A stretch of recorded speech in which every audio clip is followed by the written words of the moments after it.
What's up, everyone? Welcome to another AOS Trash Pandas. Carson's trying to create another meme, yet another meme.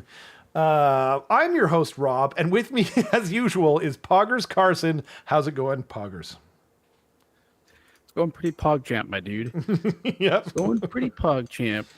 I've had somewhat of a mentally exhausting day, so I'm going to be enjoing a nice little glass of Shinobu blended whiskey aged in mint and oak. So you're all going to wait until I'm done pouring this before we continue. Okay. That did not ring out at all. I'm also going to drink something from the east. You can't really tell. It's I have that exact same mug. Do you? I got it at the aquarium. Oh, I don't know. Wow. It's a long story of how I got it that I probably shouldn't share, actually. But yeah, which is weird. Hopefully it's dirty. Yeah. Cheers. Cheers. To all of you watching. Yeah. Nice little otter. Yeah. Clink. Yeah, I'm also mentally exhausted for different reasons than yourself, and I needed some green tea. I see we cope in different ways. Yeah. Yes. When you can't cry, you laugh, right? That's anyway, right. Moving right along. So we've got a decent amount of stuff to talk about today. But first I was going to say something and now it's gone because the light went on. Oh yeah, there's new emotes. I actually meant to bring that up at the start and then you were smart enough to put them in there. We've got I wanted to do like the one that you put on there. I wanted to put like creepy Carson or something like that, but I didn't talk about it with you ahead of time, so I can't remember what I named it. We've got that one. We've got Carson like a Kappa kind of style, you know. And then we've got what? There we go. Thank you. And then we've got me being an animal as usual. I was gonna try and find stuff from the stream, but it just doesn't work because they're too small and they're too distorted. It looked pretty bad. So I had to take it from other pictures actually you sent me your two, which are I think one of them's a picture that I took, right? Or is that another one? I don't think either of them are. Yeah. Oh no, there was another one before, if you remember, I took a picture of you when we were yeah, and I don't remember what happened to that one, but I couldn't remember if that was the same one or not. But yeah. Pulling the same face, but yeah. The one where I'm smiling in a hat that I'm frequently shirtless with in the thumbnails is I think a picture that Dale might have taken of me at Aegis Games at a GT where no, I think it was a video where he took a video of Matthias and me playing against each other, and that was the face that I pulled. Right. And then Matthias squeaked or something. Right. Matthias and then yeah. When I remember you I think it is a very similar face that you pulled in the original that I took. And so yeah, maybe I was just anyway. So yeah, there are new emotes in there. You know, it's just it's a kind of thank you for people who are, kind enough to become members. You can use them freely. There's a bunch of other emotes on there too. And we're going to get some more. I want to make one out of Kenrick. I think he'd be a really good lull face or whatever. So yeah, there's a few ideas floating around. But yeah, how have you been? I know we talk, not we talk somewhat frequently regardless, but sometimes you just we never get a chance to just be how are you? What have you been up to? Anything interesting going on other than GHB stuff and whatnot, the craziness surrounding that? What have you been up to? Outside of Warhammer, I'm starting a company. That's fun. We got some funding from the Canada Media Fund, making games, which is fun. So I've just been kind of working on that. It's been going really well. I really love the people that I'm working with. The artist Sean worked on a game called Inscription, which a lot of people might be familiar with. That was a Daniel Mullins game. And then I'll have to check that out. Yeah, it's yeah, it's been going pretty good. And then Warhammer wise, I've also been doing good. I recently became the captain of Team Canada, as we announced last week, which was nice. So Yep. Yeah, yeah, that's super cool. so yeah, busy but good is like Nice. how things have been going for me. How about yourself? And how You about you know, in the chat? yeah, like seriously, like I want to know what people are up to. I'm nothing much for me. I got new glasses and no one noticed. No one, literally not a single person has noticed. They're I noticed, but I just didn't want to like give you any self confidence. okay, yeah, smart. Yeah, you got to look out for me, you know. Any like shred of confidence I get, I just gobble it up and I go wild. Yeah. But Yeah. no, it's weird. It's such an old man thing. I think it's an old man thing to do where I'm just like, I can't wait to get new glasses. Like I'm really excited about this, you know? And then I went in there and like I was putting them on. This is like a week and a half ago or 2 weeks ago, but and then like I put on the ones that like they originally like because I always have them like help me pick them out because I don't know what I'm doing. You know what I mean? And then like a few weeks ago, I was taking my mom into the same place and I was trying on stuff to kind of get ready ahead of time because I knew it was coming up. And I put on a pair of glasses and I was like, oh, I think I like these. And she's like, nope, they're too big for your face. And I was like, how? I don't know how you can tell that. And she was saying that like your eyes, like where they are in position in the glasses, like if they're really big, then they're like kind of more towards the center of like of the glasses, and then it makes you look like you have really narrow eyes or something like that. And like you can do the opposite, like if they're too small, then your eyes can look like they're far apart and whatnot. And I was like, damn, you learn something every day. But yeah, these ones are like, this is my first time not going with like the nerd style ones because they're very thin, and so they're really light, and I like that.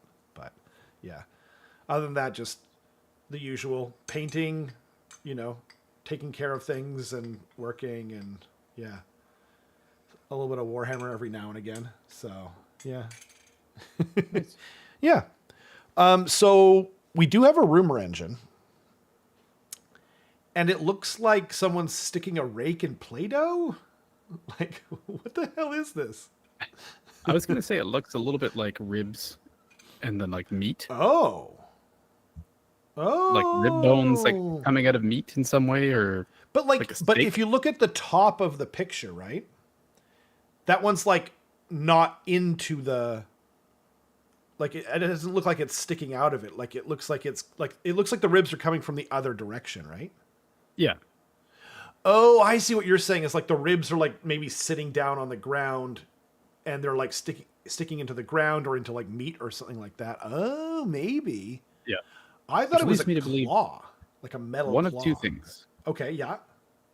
The first one is like the logical thing, which is we know that Flesh Eater Quartz is on the horizon. Oh, that's true too.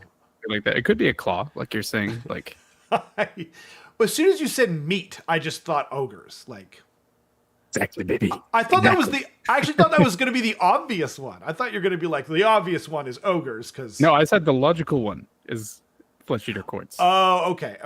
The obvious one is ogres. Yes, Like yes. 100%. Right. And therefore, I choose to believe that's what it is.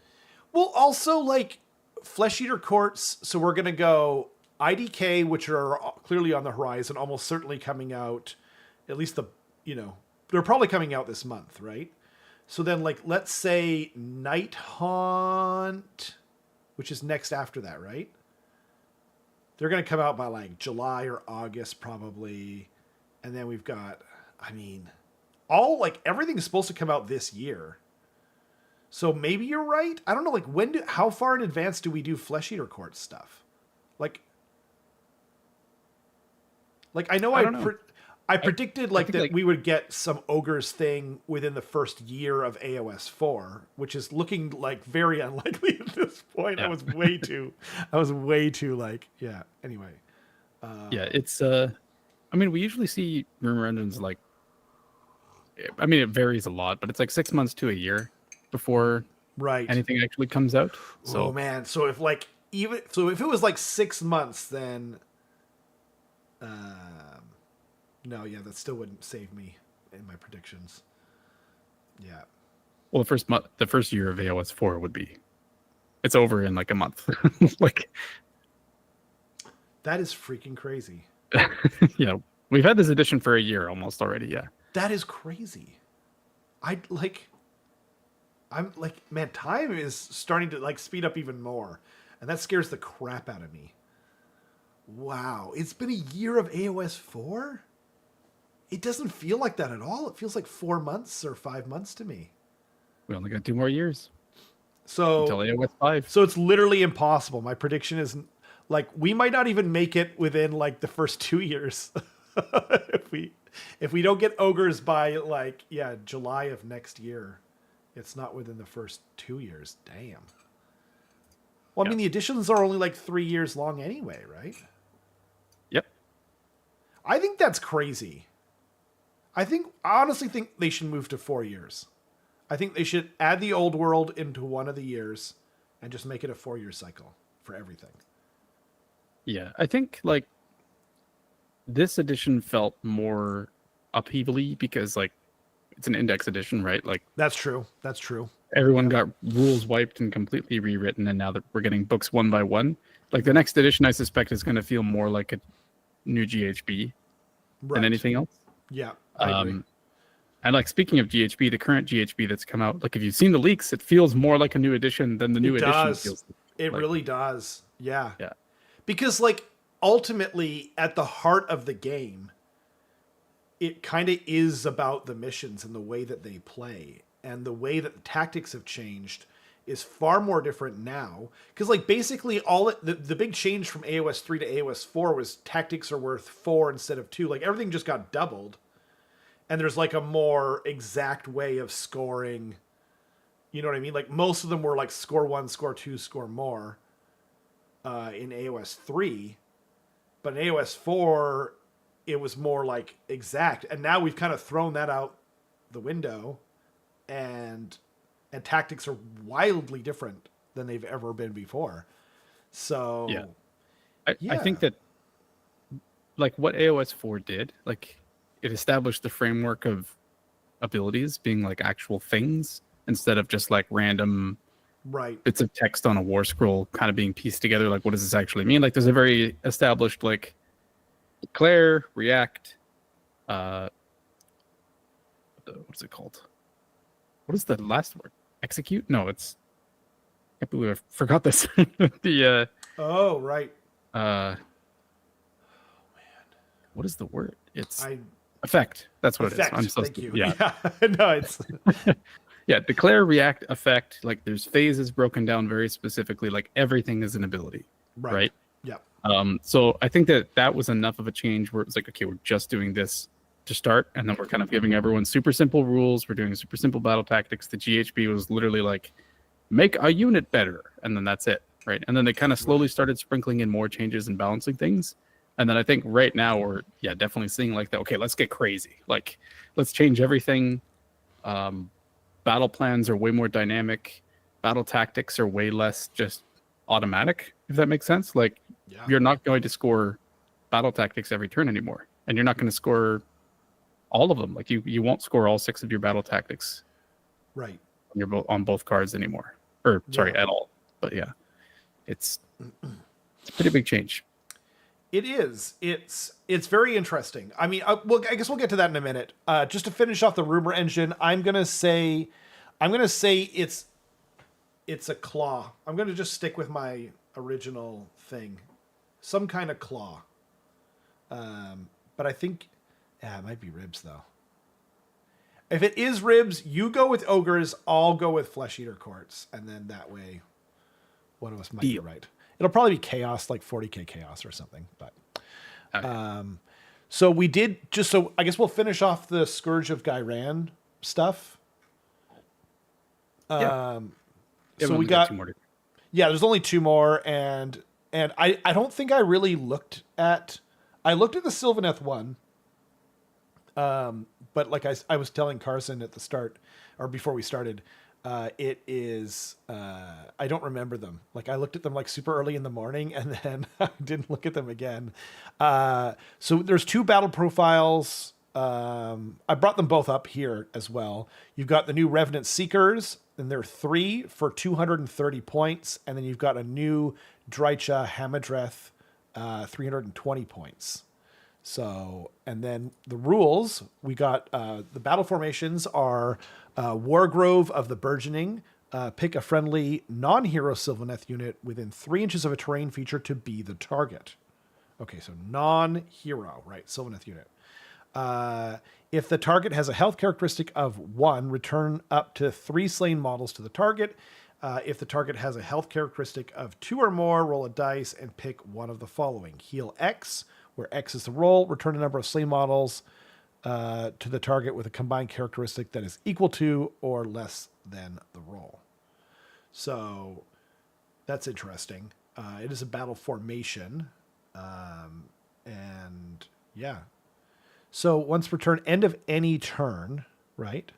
Friendly non-hero Sylvaneth unit within 3 of a terrain feature, right? Yeah. I kept thinking it was within range of like another hero or something. No. Yeah. This synergizes really well with what Sylvaneth wants to do, which is just hide in their trees the entire game anyway. Like, yeah. So recursion is really nice. Like, you already have some recursion with Alariel. Right. But I think this is encouraging you to not do Monster Mash, which is really popular with Sylvaneth right now. Oh, okay. So it's neat. I mean, obviously they gave you a warscroll down below to use in tandem with that too, right? Like if you roll a 5 up, five up, you'd get a seeker back. But still pretty good for like Kurnoth or whatever, right? Like even just the healing is pretty nice. So that's true. I mean, you can't you would have to roll a 5 up to heal a Kurnoth or to revive a Kurnoth. Yeah, exactly. But otherwise you're just bringing it back. So it's like if you don't roll anything, like if you've got like 1.5 Kurnoth left and you don't roll the 5 up, well, then you can just heal him for whatever's left. But if you do get the 5 up, then you return 1 more and Bob's your uncle, So you've got 2.5 instead of 3, or 1.5 rather. Yeah, I think this is cool. I'm trying to remember, I guess we'll go over the other one first. The other one is Wargrove of Everdusk. Effect friendly Sylvaneth heroes can use the Walk the Hidden Paths ability, even if it has been used by another unit in the same phase. So it's basically there's no limit on heroes doing this. So you could have all the heroes move and 1 unit effectively. If I'm reading that right? I believe so. Okay. Yeah. This is also really strong. Like all your heroes, and then you can play hero hammer to a certain extent. Like you probably are wanting to bring the branch wraiths and or other heroes in tandem anyway. So you're not necessarily increasing your drops even when doing this. You could have, because I think branch wraith is a wizard, so they probably can't go in the sub commander section. But I'm not really sure, but I don't know. Right now it's 1 teleport, and now we're talking at least 3 teleports, maybe more. Yeah. So it's pretty interesting, especially with Belthnose, who can make a piece of terrain count as one of their trees too. All of a sudden. Well, no, it just says terrain. What? Sorry. For that, yes, right. I was back to the other one because it's just a terrain piece. Yeah. But this is. I mean, so I'm going to talk about the Monster Mash Sylvaneth, which is very popular right now. I don't think it will be anymore because of the obscuring changes that are coming up. But I think this really reinforces how good that is, just because usually you have 1 hammer unit and then a bunch of heroes anyway, so you can just go all over the place. Right. That being said, you can already go super fast if you have Belthnose just by using run and charge, but still, it's pretty solid. That's true. Yeah, but about the meta though, I mean, we have to see the points, we have to see everything, we have to see so much that it's very hard to even talk about it right now. But with the obscuring rule, it's well, you're not going to see monsters, but with the obscuring rule, you're also not going to see shooting probably. So then monsters might come back because there's not enough shooting, and then when monsters come back, the shooting might come back maybe. It's more about spell application than anything else. Yeah, that's true. That's a big thing, isn't it? Yeah. Like Yeah. everyone's debuff spells and whatnot. Like any infantry unit that's going to be near obscuring terrain or anything that's not a monster, essentially, is going to be like immune, whereas Right. any monster is going to be getting hit pretty bad. But like, isn't it the same idea that like, oh, you're saying because people are going to bring spellcasters no matter what? Yes. I see. Yeah. I mean, we might even see a little bit less spellcasting. I think it's probably likely that we'll see a little less spellcasting just because of the way obscuring rules work. Yeah. I think there's actually still going to be a little bit of shooting too. I don't think you're going to see lists where like that's the main thing they do, but it's still really valuable to have like one shooting unit to just put a little bit of pressure on people to kind of hug the woods and stuff like that. Yeah. Yeah, I agree. I think the only thing that's kind of like you're going to bring a Bastillodon anyway, right? Like in a Seraphon list, like it's just a good thing to do just because it's on a 2-up save and you could just throw it forward and sit there. Now, like you might, I don't know. But like people are going to bring like certain monsters no matter what. Like you're always going to see Thanquils and different things like that. Again, no matter what. So, but I think we will see a little less shooting. But the sad thing though too is it's just kind of like, okay, this is why you don't do sub-factions that are based around certain like sub-factions. You know what I mean? Like it's just like one more reason why, they're giving us like some stuff like this, which is really great. Like this is how every formation should be done, where it's just like it's applicable to everything. So I think these are both really good. Okay, now what is the current one that's being used? Is it going to replace it? Because I don't know that. I can't remember which one people use, honestly. I don't know either. I've been too focused on my own nonsense. Well, yeah, so by the way, hi chat. Thanks everyone for joining us. We're just having some fun tonight. Get that branch ridge to the teleport with scythes to get the strike first. Exactly. Yes. Yeah, that's if they get charged, right? I can't remember. Andy almost took it in our slow grow game.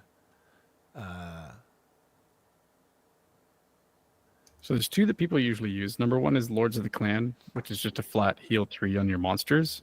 Cool. When using Endless Growth. Right. So that you might see less because of aforementioned rules, right?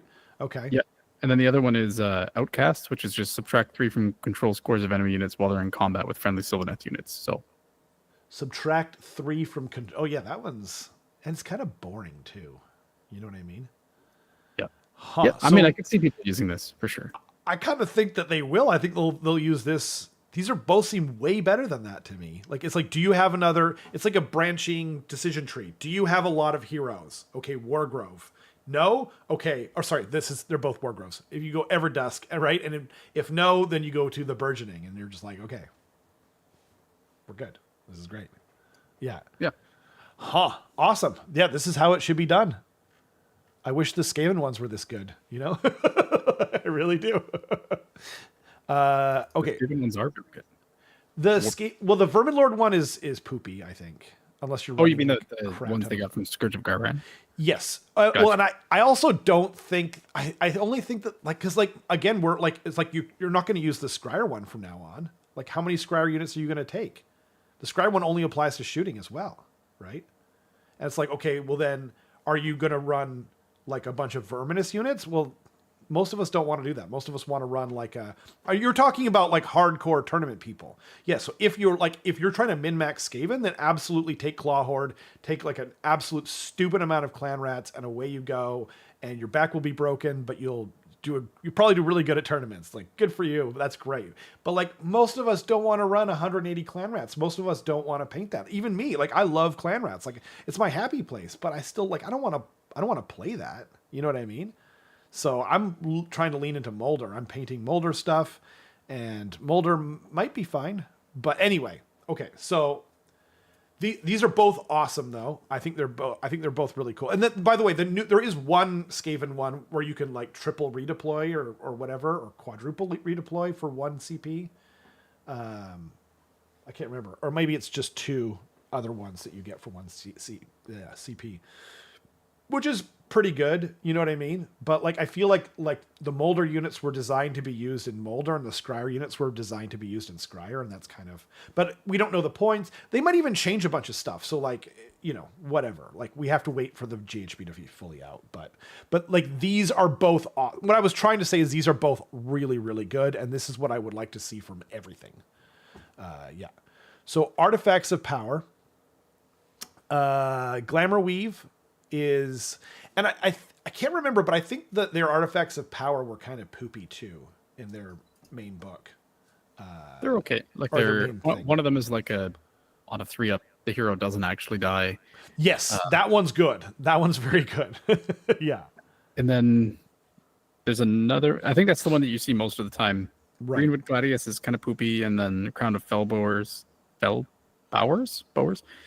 is like a 3-up +1 to wound against an enemy unit that you're in combat with, which is pretty good. Yeah, that's pretty good. I stand corrected because those are both actually really good. I don't, maybe I'm just misremembering it. I haven't I'm not trying to play them, so you know what I mean. But I'm always Sylvaneth curious. Anyway, they got new ones. So Glamour Weave, each phase you can reroll 1 hit roll, 1 wound roll, and 1 save roll for this unit. Each phase. So, that's really that's really good, man. Right? Like, if they have a shooting attack, then you get to do that in the shooting phase. And then in combat, they can either use it to save or to roll a hit roll. It depends on what they're trying to do. But, I mean, you pay a minimum of 2 CP and 40k just to do that one thing, and that's where a lot of people spend their CP. I don't know. That seems good to me. It makes things that are more reliably killy and are also more reliably survivable. So, yeah, I think it's dope. Acorn of Ages. If there are fewer than 3 friendly Awakened Wildwoods, set up an Awakened Wildwood wholly within 12 inches of this unit, more than 3 inches from all objectives. So basically, it's just once per battle in your hero phase, I get the thing. That's really good too, because they live and die by their Wildwoods, and if you play against Sylvaneth, you'll know why you're trying to avoid being near their Wildwoods or near them while they're near their Wildwoods and all this other stuff. They're really, really strong. So that also seems good to me. It's a shame they can't get more than one of these damn things, huh? And then once per turn, opponent declared a spell ability. Make an unbinding roll of 2d6. If the roll exceeds the casting roll, the spell is unbound. And its effect is not resolved. Then inflict an amount of mortal damage on the caster equal to the difference between the casting roll and the unbinding roll. That's not bad either. I don't know. I feel like these are all really good, to be honest.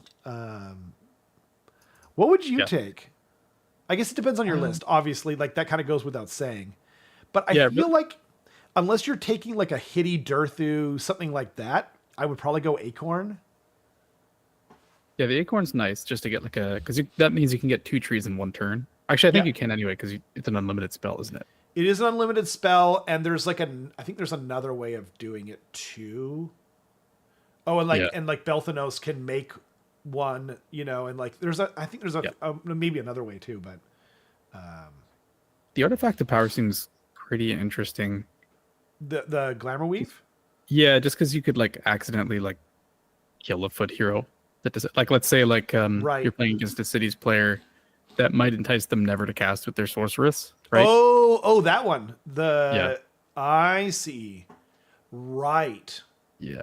And it's not it's once per battle either. No, it's one of your unbinds. This is the thing. Right.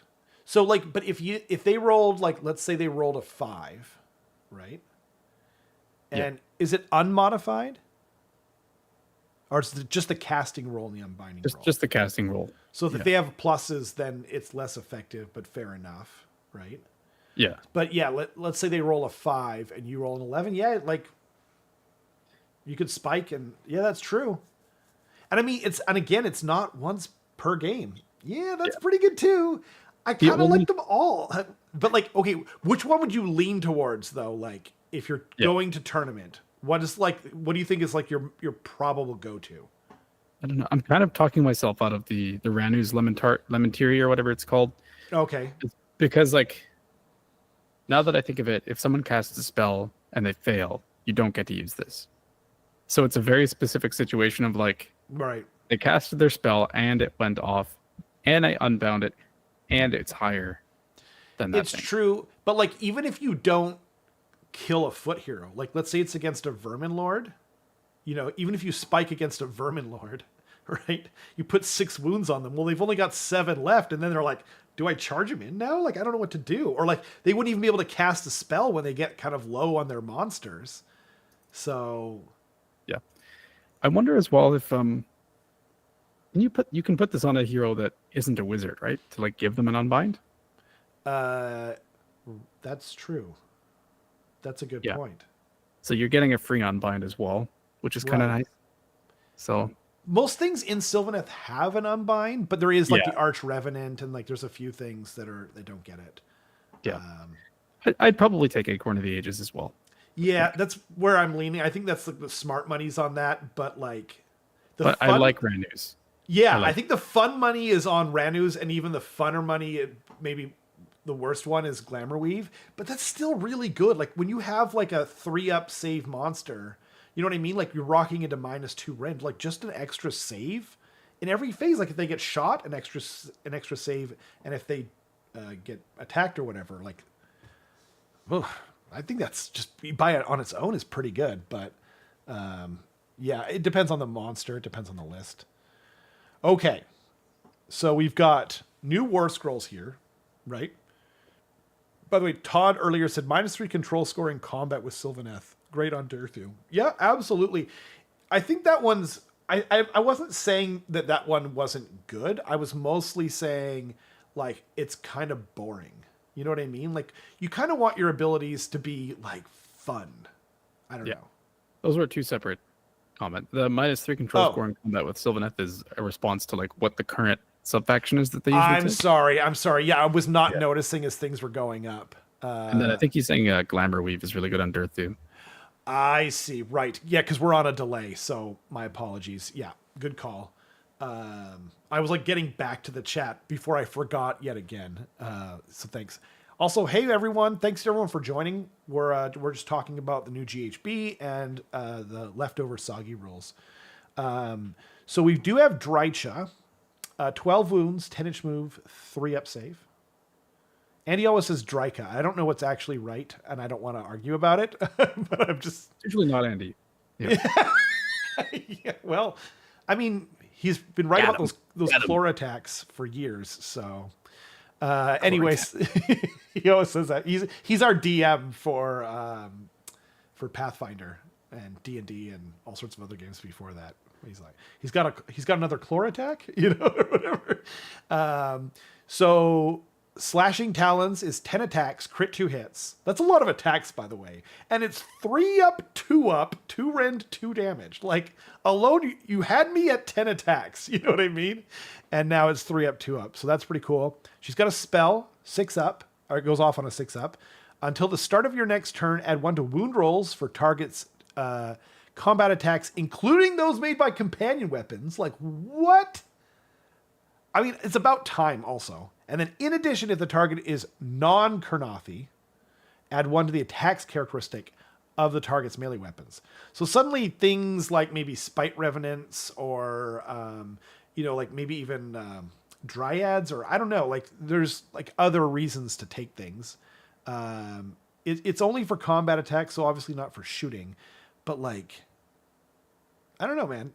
That's a really good spell. And then also, reaction, opponent declared a charge ability for a unit within 18 inches. 18 inches. Your opponent must pick one of the following.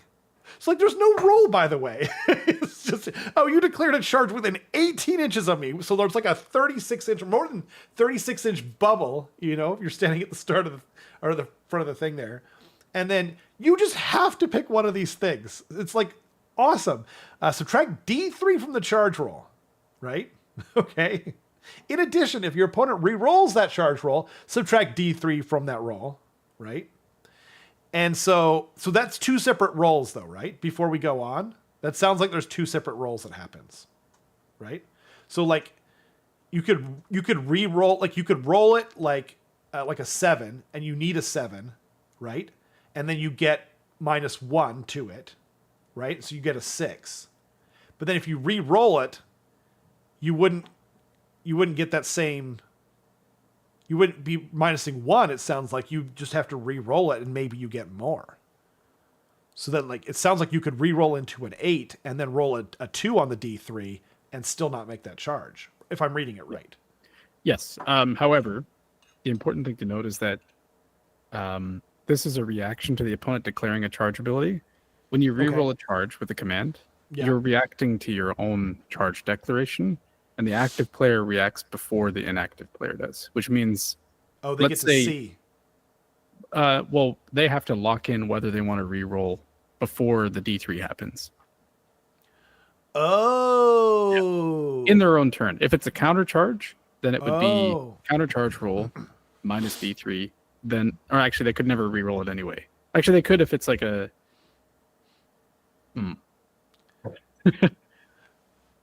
yeah, they could if it's like cogs or something. Okay. But that might be your own. But anything that allows you to re-roll your charge roll that isn't a command, I guess. So, but using forward to victory, you would have to. The active player would have to re-roll their charge roll first before seeing the D3. So you wouldn't be able to like roll your charge and then D3 gets subtracted, and then re-roll your charge.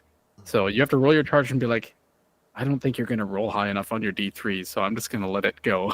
Like, that's crazy. I don't know if that's better or worse. I think it could be both.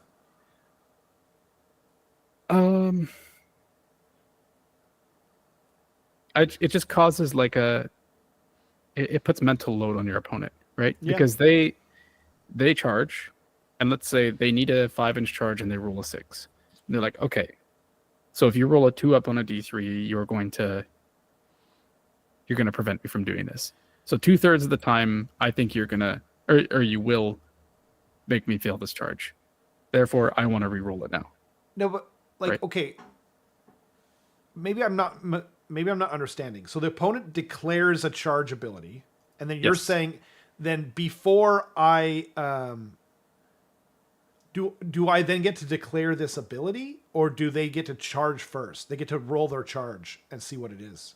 Rolling the charge roll is part of the declaration step of charging. Okay. Yeah. But then, I see. But isn't that you enacting the effect though? Because then, like, why wouldn't that apply to when you declare how many units, like, what's going to go into attacks? Like, why do you not have to declare all out defense after you've seen how many attacks have gone through on their to hit and wound? Because the way that a fight ability works is you make your pile-in move, you allocate all of your attacks, and then your opponent has the option to decide whether to do all out attack and then all out defense. And then in the effect step, it just says resolve the attacks. So allocation and resolving are two different things. So similarly with charging, the declare step is you roll the charge roll, right? I see. And then you see what you get. And then the effect step is move that many inches. So you don't have to, but because in Age of Sigmar, you don't have to declare where you're going. That also kind of messes with, I almost said the wrong word, Dicha's ability as well, right? How so? Well, because it's like, okay, like because you could have 2 targets where you could go. And so because you don't need to declare which one of those targets you're trying to make the charge to, you could just, she then like, so you're like, I'm going to charge this unit, right? I'm going to charge my eels, right? I roll the dice, right? And they don't get to know that, like, what I'm really hoping is to get all the way over here. And then, or not. So then you can kind of waste the ability, possibly. I think she can react to every charge.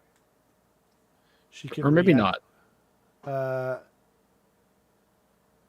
right. It doesn't say once per turn army wide. It does not. So it's all of them. So never mind. This is even better, though. I think. I don't know if the rule of one applies here where you can't use this more than once, or if that doesn't apply to reactions. But it's not a core ability. It doesn't matter. Oh, You that's can't use right. the I same see. ability more than one time per phase. But per unit. why does it then? Oh, I see. Because you could have multiple units with the same ability, but they still always say, like, you can only use this once per phase. Yeah. Yeah, I can't remember if reactions are exempt from that. Yeah, but, interesting. Yeah. Okay. Well, anyway, so then the other thing that you can do is your opponent can pick to subtract 1 from hit rolls for that unit's attacks for the rest of the turn, and add 1 to hit rolls for attacks that target that unit for the rest of the turn. So you're almost never picking that, right? Like, unless you're hitting on 2s already and you can use all out attack and not worry about it. Like, that's crazy. What do you mean? Well, because, like, if you're not hitting on 2s, like, you're going to go, if you're hitting on 3s, then you're going to go to hitting on 4s in the subsequent phase. And then whatever unit is going to be, like, better at attacking you in addition to that. Right? Am I reading it wrong? I think you are. Yeah. Okay. So that unit that is charging has -1 to hit. Yeah. Every unit that targets them has +1 to hit. Yes. No, that's what I'm saying. So, like, you're never going to pick that, though. Oh, the opponent pick. My bad. Yes. Yeah, exactly. My bad. Yeah, your opponent picks that. Yeah. Oh, no. If I got to pick it and I was Dicha, I'd be like, every time that ability. Yeah. Yeah, the nice thing is that, like, it probably creates kind of like a give and take, like, because there might be a situation where you get. Oh no, you don't get to. You get to see your charge roll before this ability is resolved. Yes. And if you, like, exactly make your charge, you'd be like, I can't pick Avoid the Swarm because I'm gonna fail. Like you said, you could re-roll that. You could re-roll it, or if it's like a 12-inch charge, then you can't pick that if you need to make that charge. You know what I mean?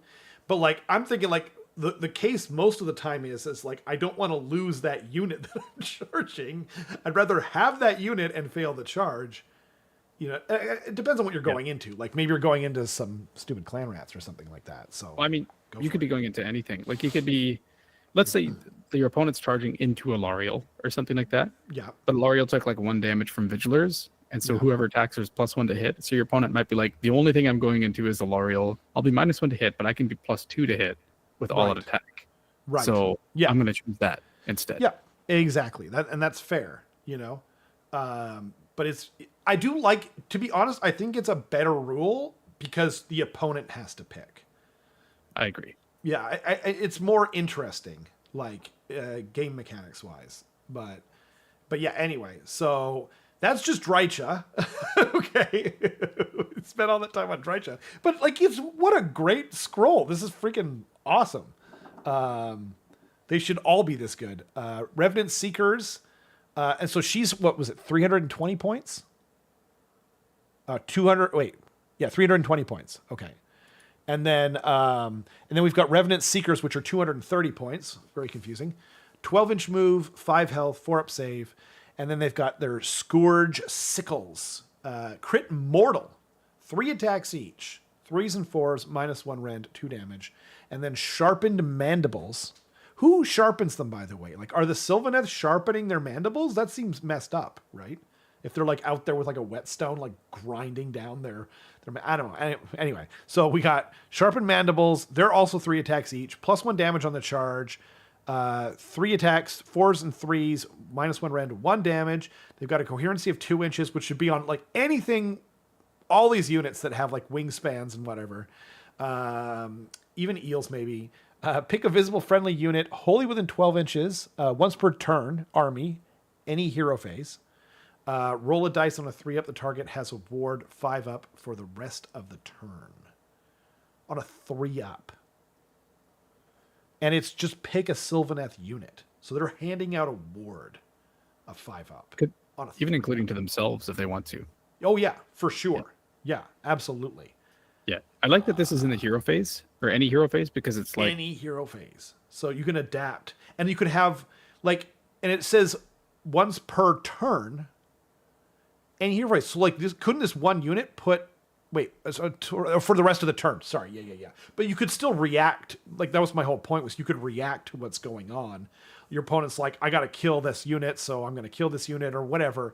It doesn't really matter, but, like, actually, you don't need to declare that for battle tactics. But you'll know, like, if they need to, like, what they need to do, right? So, like, if they need to, like, get rid of this unit that's nearby, okay, well, now it goes on them. But in my turn, I'm going to put it on this other unit so they can go in there and be a little bit more survivable when they attack, you know? Like, these are both awesome. And 230 points for like a 15 health flying, like, pretty decent hammer, frankly, it's really good. Like, I don't know.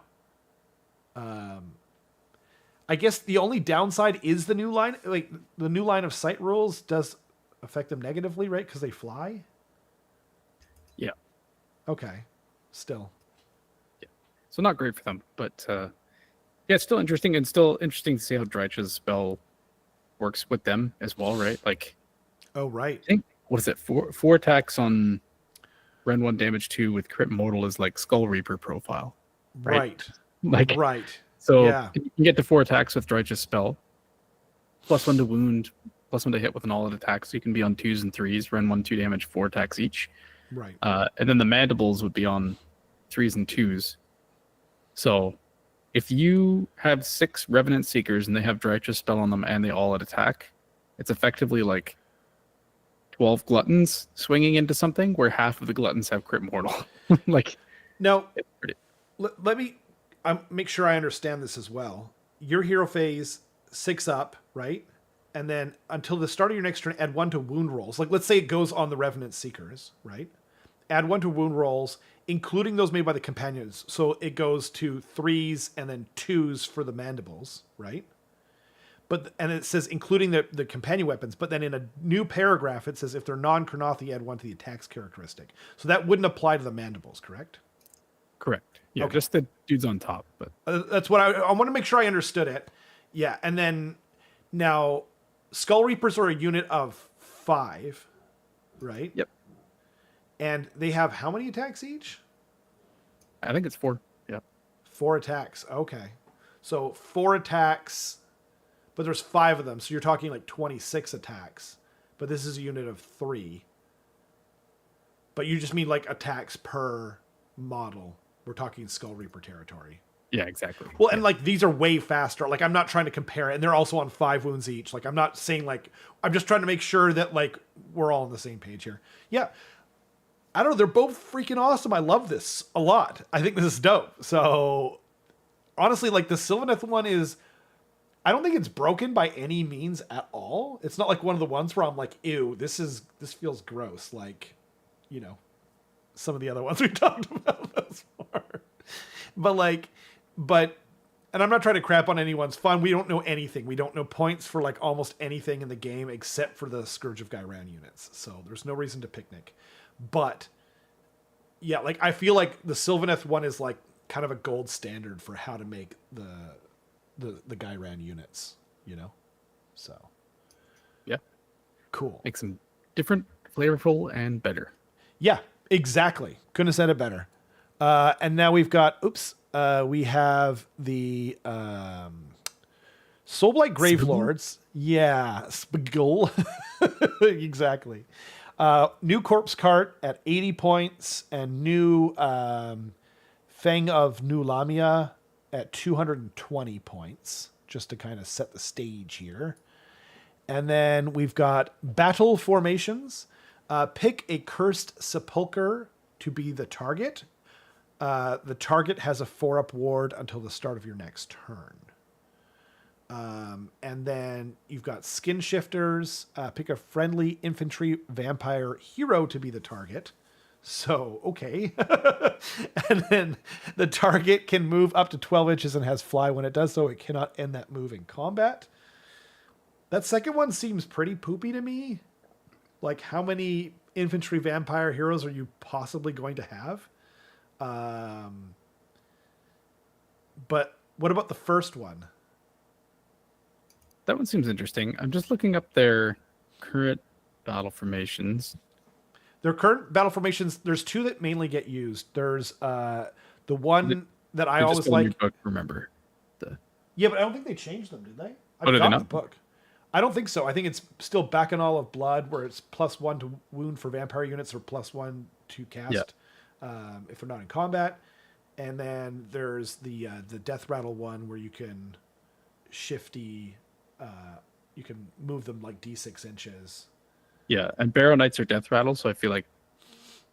Oh no, the Death Rattle one is +1 rend on the charge for against models. That's what it was. Yeah, if they make a charge and you have more models than they do. Yeah. That's the other one. You like you take that one probably. Yeah, I don't think you ever take the 4-up ward on your Cursed Sepulcher. Like, no, I don't. Honestly, so. You know what sucks is that for vampires, for Soulblight in general, it's like, okay, we got a 4-up. Like, sure, you can make these Cursed Sepulchers a 4-up ward, but like before, when they were doing terribly, right?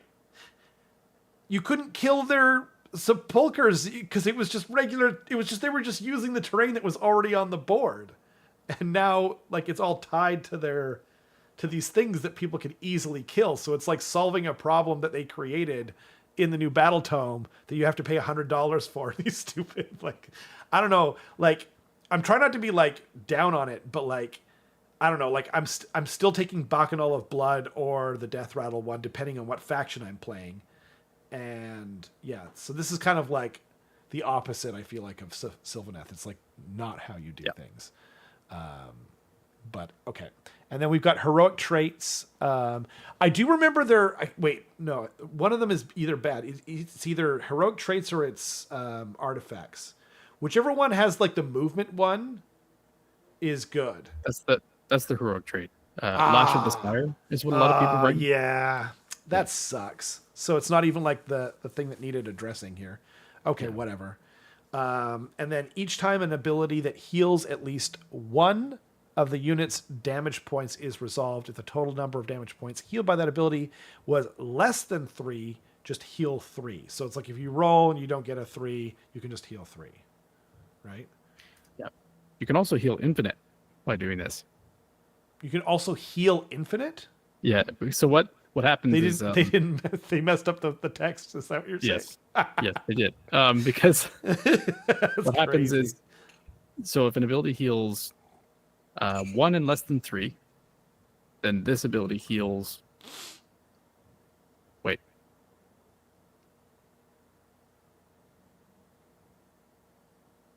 Yeah. Heal X where X is 3 minus that number. So if they heal 1, or no, if they heal 2, 3 minus 2 is 1. Yeah. And now an ability. Oh no, that doesn't work either. Okay. Oh no, it does work. Yeah. Because if you heal less than 3, then this ability would heal you for less than 3 again. And then it would just keep doing it. Yeah, I see now. Right? I see. That's crazy. So if you heal for less than 3 from anything, you just go zoop back to full health. Like, so you're actively trying not to roll a 3 on the D3. Exactly. Yeah. That's funny. Yeah. How dare you be less than 3? That's so. Do you want to know what less than 3 is as well? It's a heart. Very good. Yeah. It's like a less than and then a. Yep. It's the bracket and the I like it. I like it a lot. So, assuming this gets patched, or assuming this gets patched, what do you think of it? It's okay. It's fine, right? Yeah. I think I still take the Lash of the Sire. Yeah, every time. Every time. Okay. Yeah. Out of phase movement is really good. Like, and we've like discussed this many times. Yeah, and like there's other things that you can do. Like let's say you have a unit of like something that's hard to kill, Barrow Knights, that's also fast. Barrow Knights, a unit of reinforced direwolves. There's probably other things. Not vampires, because you don't want to lose them totally. But like, let's say you just take like dire wolves. It's cheap, right? 40 wounds on a 6-up ward, and whatever they have for a save, 5-up save, I think, right? And then you Lash of the Sire, and then run them 6 inches, auto run them, turn 1. And their whole army is fenced in. You know, you stay outside of whatever, right? But their whole army is now like just fenced in by this unit of the stupidly long thing of direwolves. And then you just play your turn. You know what I mean? Like, you cannot give, if they have 20 direwolves and Lash of the Sire, you cannot give a Soulblight player turn 1. You can't do it. Because like otherwise you're just going to be fenced in. I thought it was unit of 5 direwolves and then 10. It's not 10 to 20, I thought. No, it always was. I think it is. I don't think so. Because they're 150 points. For 5, that would be crazy. Oh, you're right. So yeah, I am crazy. Oops. Well, you know, it's good to have confirmation, but 40 wounds, like, and they're an elongated base. They just go whoosh up the board. That's it's so good. Like, and that's not the only application. You can also use it to get Barrow Knights into position or Blood Knights into position. Like, there's so many things you can do. So, yeah, this isn't great. But then we've got Immortal Ego. Each phase you can reroll 1 hit roll, 1 wound roll, and 1 save roll.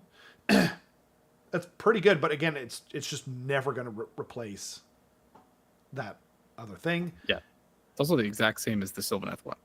Yeah, it's kind of annoying, isn't it? Yeah.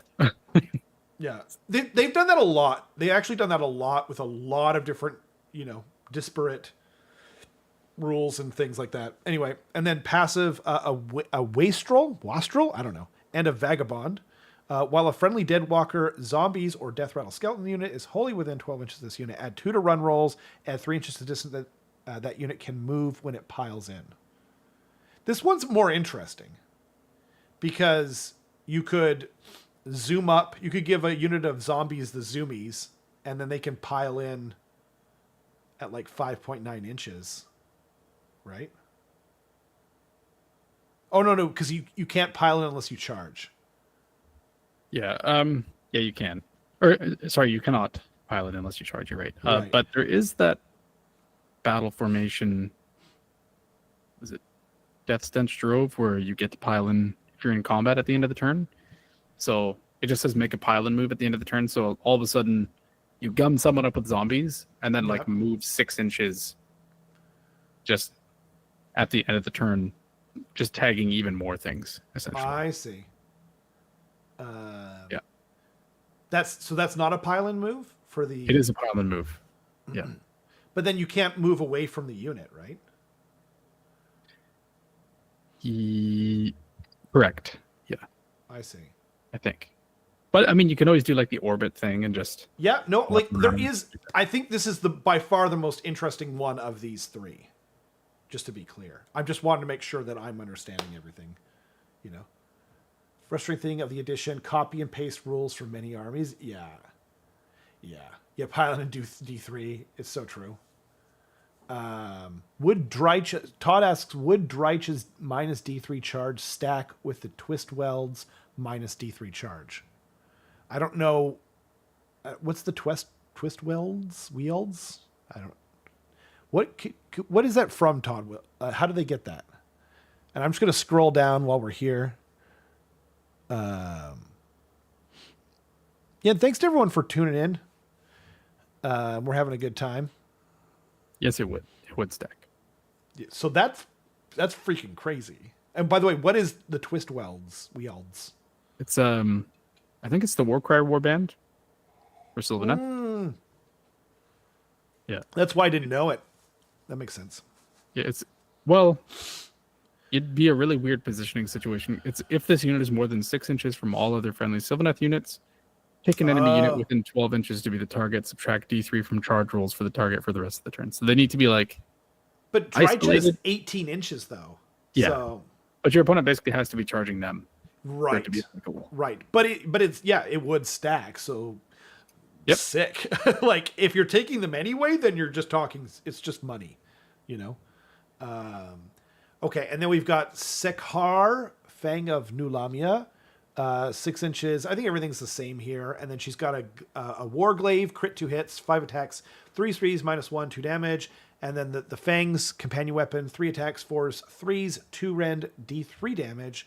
And then once per turn, opponent declared a command for a visible enemy unit within 18 inches of this unit.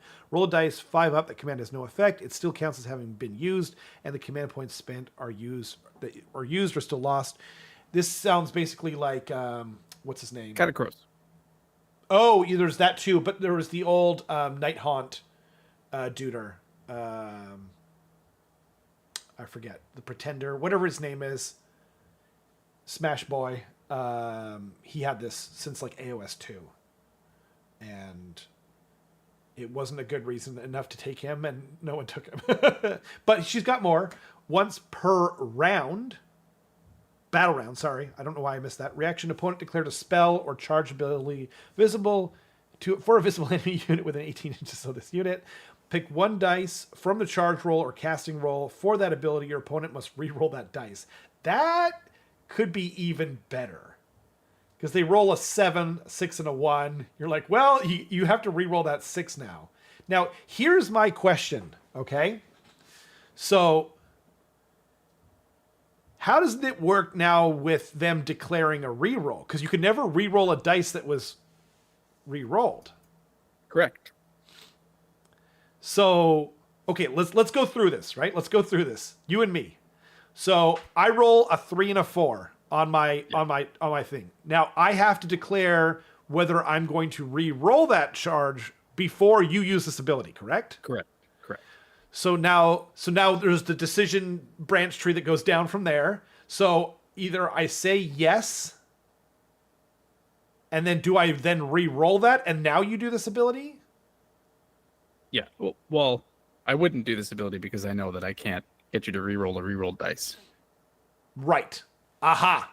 Okay. Yeah, I just wouldn't do it at that point. Right. So if you decide to re-roll it, then This is messed up. Okay, and now I didn't, and then it just resolves as normal. Yes. So I see. Right. Okay, so it's actually not as good as I thought. Still pretty good. Like, oh yeah. Because it's like either I re-roll this and I just take the dice and I don't know what I'm gonna get. Like if we're talking like a 3-inch charge and you rolled a 3, you know what I mean? And like you were hoping to get a 6, then that'll just stop them from re-rolling because there's a much higher chance of rolling double 1s and not even making the charge. You know? It's interesting. It's very interesting.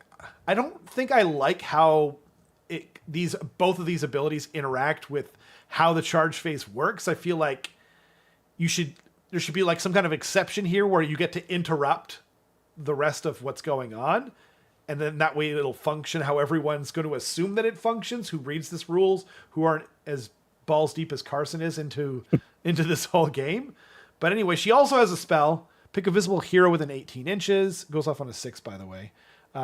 Inflict D3 mortal damage on each other enemy unit within 3 inches of the target. So this is weird because it does damage to everyone but them, the unit you pick, correct? Yeah, that's kind of interesting. Yeah, it's basically like pick an enemy hero to be like the Realm Shaper Engine terrain. Right, target. Yeah, like the lightning rod. Yeah. Yeah, fair enough. Yeah, it's interesting. I don't know. I'm kind of annoyed. Like, if you're going to pick a named character to make these rules out of, it should be a good one. You know what I mean? Like, it better be a good one. I feel like the rules they gave her are interesting, but I don't know that she was still the right target to rewrite. What do you think? You're just really zooming in on you there. Wow. Yeah, I think I agree. This whole Scourge of Ghyran thing is kind of weird in the first place. Yeah. Because they literally just got a book, right? Yeah. Fair. So Yeah, that was well, and I think they were playing it too safe because they were like, we don't like yes, sure, they had the data that Soulblight's been doing really bad for a long time now, right? And then but then they had to write this book before they had that data. Or sorry, the main book, right? And then they were writing this, they had to hedge their bets to make sure that if it wasn't an overpowered book, that they weren't going to further empower them with this. You know what I'm saying? So it's kind of like a cascading set of issues that comes with just not writing a particularly good index for them, is what I kind of think. But yep. So I it is agree. what it is. Like, I guess they're a victim of their own, both sides of that coin, but whatever. And then we've also got the corpse card, 80 points, 7 health, 6 up save, 6 up ward. Corpse Master's Tools and Zombie Bites, crit auto wound, 6 plus d6. 4s and 4s, no red 1 damage. So like nothing, you're not taking it for its profile. I feel like they could have at least given it a mortal wound thing, but whatever. Unholy Lodestone, pick a friendly Deathwalker zombie unit within the combat range until the start of your next turn, while the target is wholly within 12 inches. Mindless Ferocity ability inflicts mortals on a 5 up instead of a 6.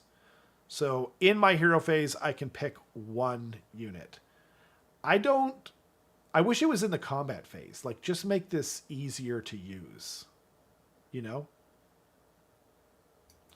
Yeah, I disagree a little bit with that. Well, I guess just because like you want to send them forward after and then keep the corpse cart back, right? Just because like having to have your corpse cart babysit your zombies means that the corpse cart is probably going to die.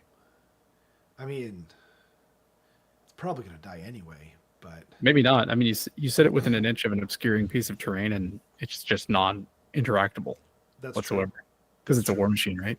Yeah. So interesting. Well, so then they also got once per turn, end of any turn, pick a friendly Deadwalker zombies unit wholly within 12 inches of this unit, not in combat. The target can move up to 3 inches. It can move into combat. So if you combine that with the other thing, then it's like they could be sitting outside of 6 and then move 3 inches, be in combat, and then move 6 inches when they pile in. Yeah. So then things start to get more interesting. yeah, that's pretty neat. Yeah. Pretty cool. Yeah. Yeah. I hear what you're saying about that. I don't disagree with it. And like, again, it's like until the start of your next turn is generally coming along with hero phase abilities. But I feel like it's like, okay, well, instead of like sending this thing around to sort of babysit stuff, you are, you know, it's sitting back, and that means you're going to get its worth, you're going to probably need to bring multiple zombie units, that kind of thing. Yeah. I mean, it's cool. I think this is probably the most exciting bit about the whole thing. And it's like, okay, we're back into the zombies again, I guess. Yeah. Like, damn it. You know, and it doesn't work with the Death Rattle sub faction. You know, it doesn't work with a lot of stuff. But if you could just use this on dire wolves as well, or what's it called, like the corpse, the dead walker, or whatever they call it, like the non-death rattle side of things. It's basically zombies, fell bats, dire wolves, yeah, that kind of thing. It suddenly would be like, okay, like this is opening up so much, but it really only opens up zombies. So it's like Tom Guan, he might be back. Like I said this like on our Discord, like right away, like he might be back on that zombie train that he started many moons ago. And That's true. God help all of you guys that play in tournament against him if he's just bringing a stupid amount of zombies, you know, a couple corpse carts and like whatever. I don't know. Some death rattle stuff, maybe. Yeah. What do you think? Meh. Yeah. Yeah. Very Yeah. This is the last Scourge of Ghyran update, and it kind of went out with a fart. tepid Yeah. wet fart. Yeah. Exactly. Yeah, this was one of the most disappointing ones, and also like especially because like Soulblight needed it so badly. You know what I mean? Like the Deepkin one was kind of disappointing, but their book is coming up, and we don't know what their book's going to be. Maybe it's going to be freaking awesome. Like we already know that they're finally changing the tides of death and whatnot. But like this one, like we knew that they needed like a decent amount of help, and they did not get it with this update. So, yeah, I felt the same way. But I also like I do have Soulblight. You know what I mean? I do like Soulblight. So like I didn't want to be too, what's the word, like biased, I guess, against, what I was seeing here. But like I'm not that into Soulblight, so like I thought I was probably reacting the same way that you were. But anyway. But we did get some more slightly disappointing but still fun rules. Or what do you call it? Like reveals, I guess I should say. So they did show off the models, the Idoneth Deepkin. Or by the way, are we done? Actually, maybe we should wrap up Scourge of Ghyran real quick before we talk about the new Idoneth models. Okay. Wrap up in what way? Sorry. Well, like we've seen all of the Scourge of Ghyran rules. So like maybe we should tie a bow on the end of it. Yeah, I think that makes sense. By and large, really cool. Like they introduced a lot of like flavor for a lot of factions. It definitely shifted the power dynamic a little bit. Like I think a combination. I don't think the Scourge of Ghyran rules like singularly made one faction overpowered. Cities of Sigmar looks really good, obviously because of their Scourge of Ghyran stuff. Daughters of Cain looks really good, both because of their Scourge of Ghyran stuff and because of their like buffs, I guess, from the new GHB, with like shooting being less of a thing. That's true. And that being their weakness. Yeah, I liked it a lot. Like I hope they do this again for the next GHB. Just being like, look, we're gonna shake things up a little bit, even if you have a book, even if you don't, like it doesn't matter. Here's some new rules. So it just gives people something to look forward to. And this like daily drip feed of rules is both very exciting and really good for them. So it's absolutely. a win-win. Yeah, it really was. And like I was disappointed with Soulblight and a few of them, but like, and I keep saying this, but I feel like I need to say it again.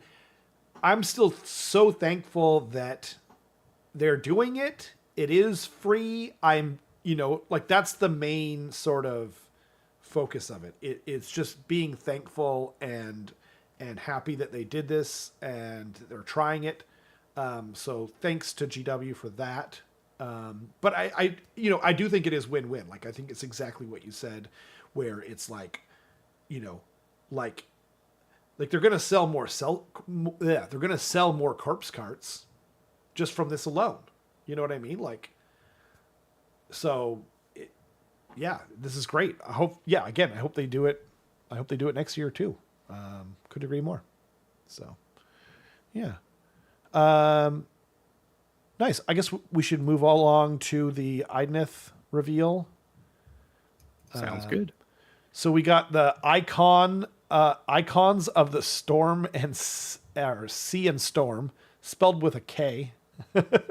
Like, I don't know whether like I should pronounce it like econ or icon. I'm assuming it's meant to be icon. But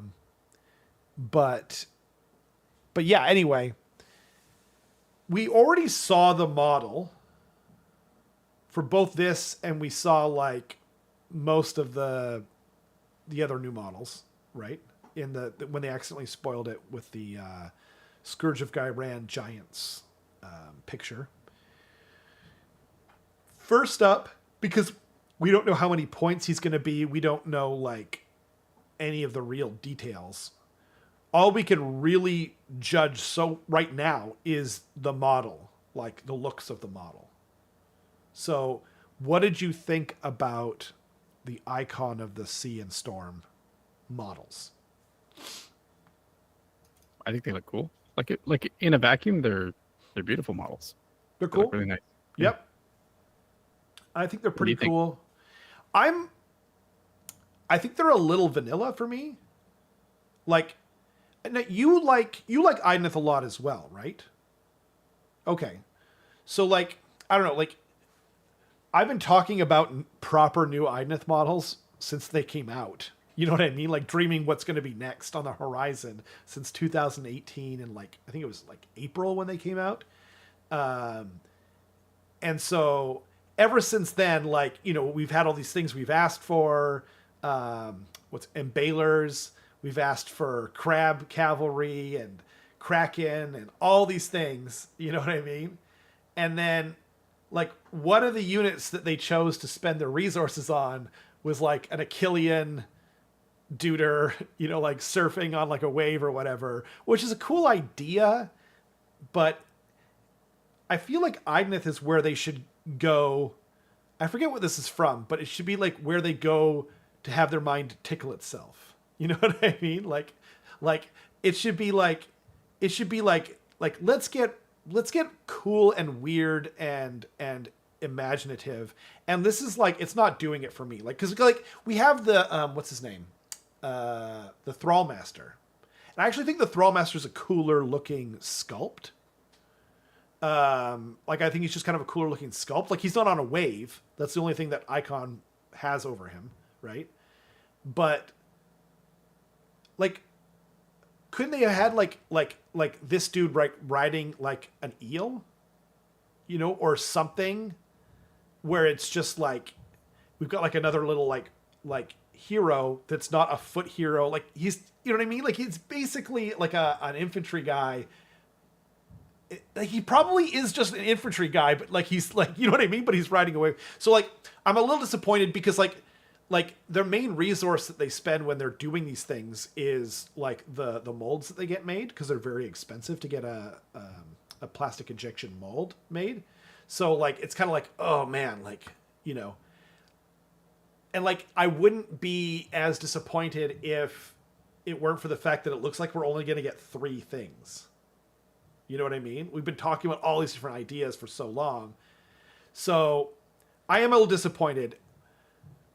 But having said that, his rules are kind of cool.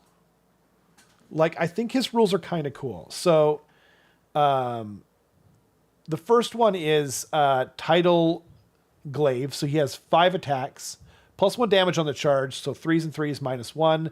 And then 3 flat damage on the charge, or 2 not. And then pick this unit and up to 1 friendly unit within this unit's combat range to be the target. Sorry, once per turn, army your charge phase. For the rest of the turn, add 1 to the number of dice rolled when making charge rolls for the targets to a maximum of 3. That's like really, really strong. Like, that's really good. And then we also have the aspect, or the icon of the storm, rather. I think this model looks slightly cooler to me. And his unit, his ability is arguably just as strong. So he's got 7 attacks, 3s and 4s, minus 1 rend, 2 damage. But then he's got enemy units cannot use retreat abilities while they are in combat with this unit. Friendly units that use a retreat ability while they are wholly within 12 inches of this unit can still use shoot and or charge abilities in the turn. So I honestly don't even know which one of these is better. Like, they're both really good. Like, they're kind of giving you a reason to get one of each. Yeah, they are both really good. I suspect that they look like infantry heroes, and they'll probably have the infantry keyword, but Right. based on them like riding these waves around, I suspect they're going to be like as fast or maybe a little slower than like eels.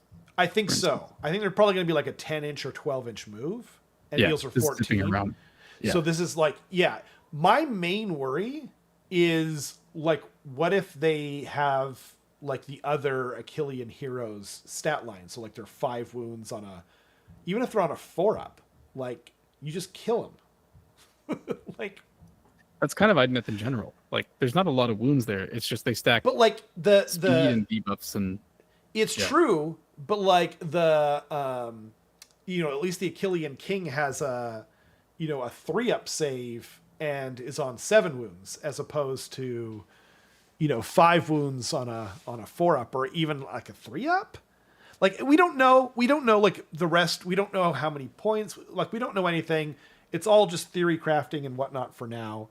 And I would be kind of surprised if he didn't at least have like more attacks with the fishes that are riding the wave. Like that's probably part of it too. So maybe like if he has 7 wounds or something and he's on a 3-up, then yeah, like that changes the math more than enough. And it depends on points. Like it depends on so many things. But the abilities are awesome. I'm gonna get one regardless, by the way. Like when Idoneth first came out, I told our local store owner, like, I hadn't even seen the models. I just said, like, I knew it was underwater themed army. I just told him one of everything, at least one of everything, and then I'll add more stuff as we go. You know what I mean? As I see the actual models. So then I saw the eels and I was like, okay, let's start with 5 boxes or 6 boxes. And I can't remember what I ended up doing. So yeah. But then, so overall though, like rules wise, like it's a cool model. I'm actually not pooping on the model here, by the way. It is a cool model. I just like, it's like one of those things where it's like, like when like they're going to do DLC or when they're going to do a sequel for a game, you know what I mean? Like you've had all this time to think about the possibilities and like, it's very hard for them to kind of live up to what you've been dreaming about for however many years. They did that with the Skaven though. Like they fully did that for me for the Skaven. Like honestly, like, and like I was thinking about it the other day, they didn't even give us like any new things for the most part. Like they gave us Vizic, they gave us, what's his name? Foulblade, and they gave us the Brood Terror. And like I'm trying to come up. Yeah, but like that thing is like it's not even that creative. Like it's not like that's unheard of. You know what I mean?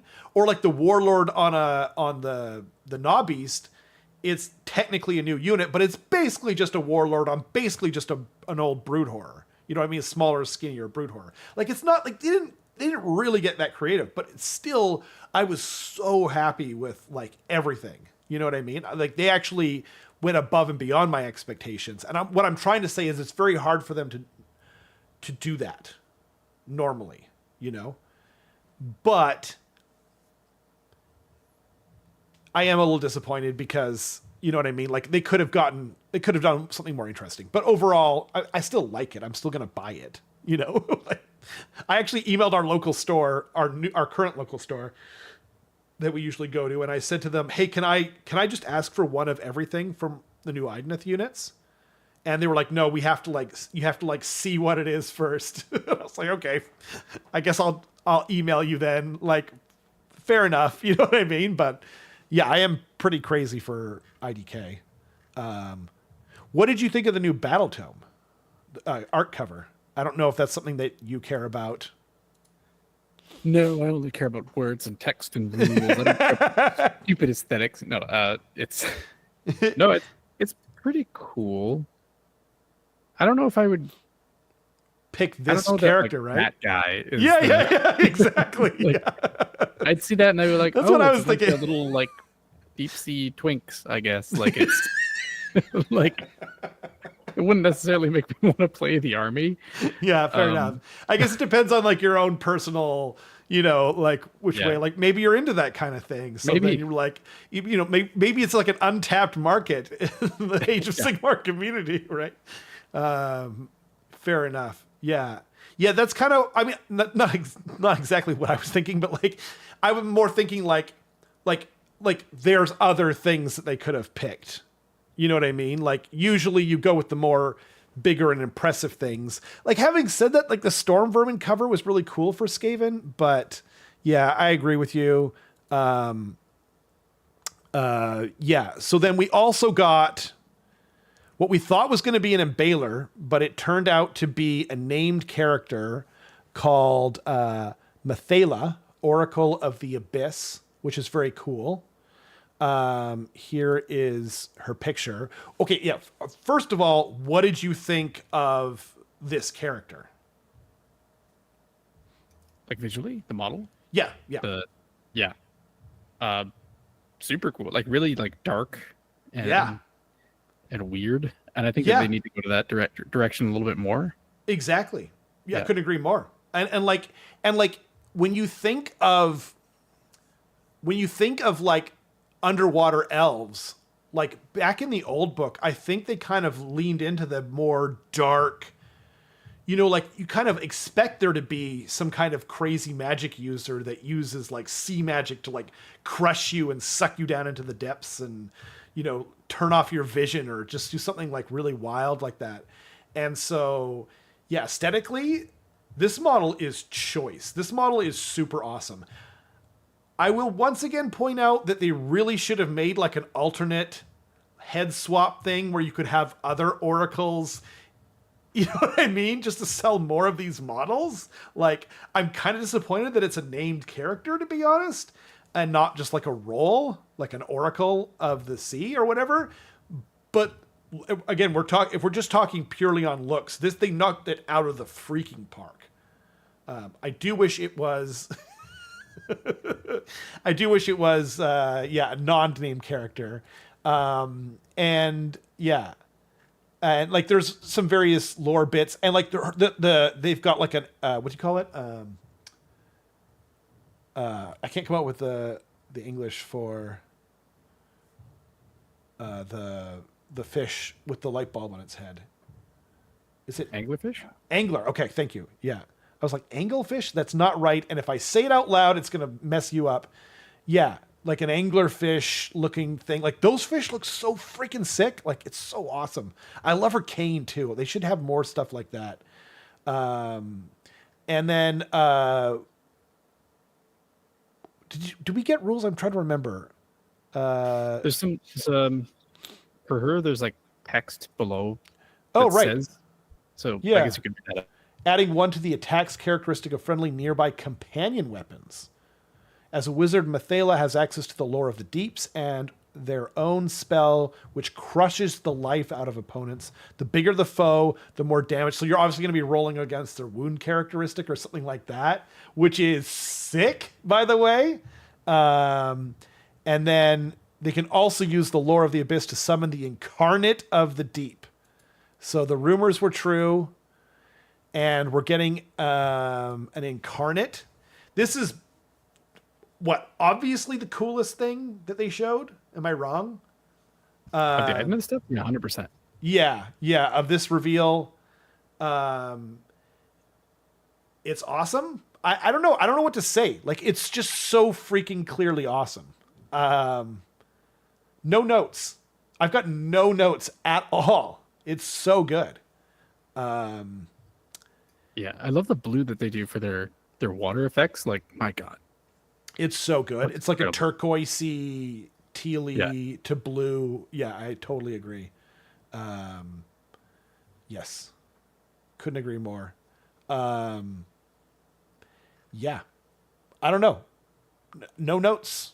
Like, it's even cooler than we noticed because, like, it's got these cool tentacles, like as like a tail tentacles or whatever.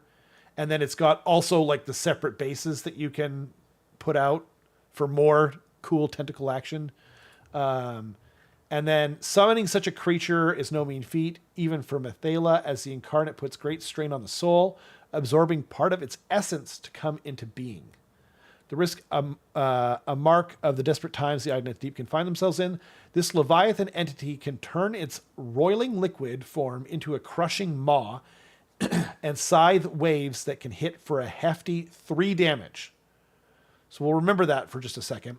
It is especially effective at tearing down edifices with anti-faction terrain +1 rend, which is kind of lame, to be honest. Like, I never want to see that on there, but whatever. After it is summoned, it can use the Grasping Tendrils ability to summon a pair of abyssal tendrils or dissipate one that has served its purpose elsewhere.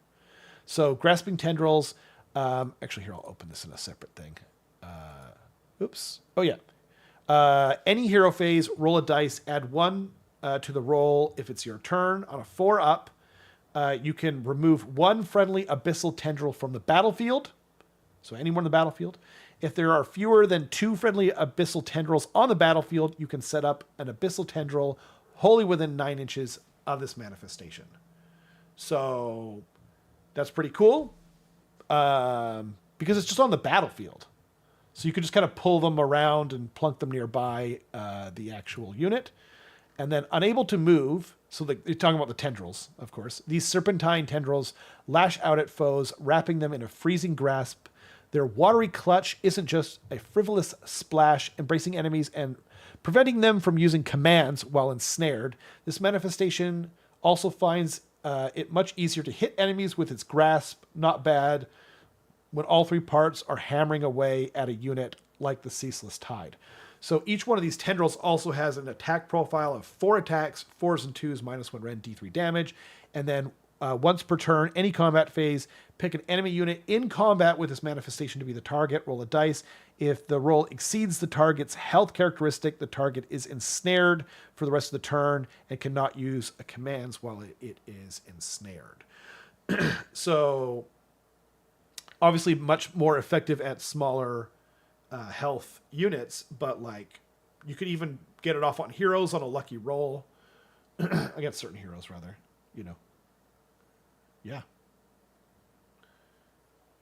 What do you think? Pretty I cool. mean, we don't know like if it's going to cost points. We don't know its casting value or health or whatever, but Yeah, I have doubts that any of the faction specific ones are going to cost points. Maybe they will. I don't know. maybe because it's an incarnate. I hope not. Yeah. I think it would be really lame if that were the case. Yeah, I'd like it if factions were like enticed to bring their own faction lore. Yeah. That would be nice. But I think it's interesting. Obviously, there's a lot of context that's missing. We don't like the setting up with the 9 inches is kind of cool. Yeah. It doesn't say that they have to be set out outside of 9 of enemy units. So presumably you set them up in combat and then like charge in. They can't use commands unless they redeploy away from it. And then that's that. Right. Which is kind of neat. 9 inches is a little bit short, I think, but it is any hero phase. Yeah. So it's a 4 up in the enemy hero phase and 3 up in your own. So yeah. I mean, and it's just like you're getting more out of them. We haven't even seen what the main incarnate does on its war scroll. We've only seen like how it interacts with the grasping tendrils. So there could be more to that. Yeah. Yeah, it seems cool. Yeah, I really like it, you know. Sorry, I thought I was interrupting you there.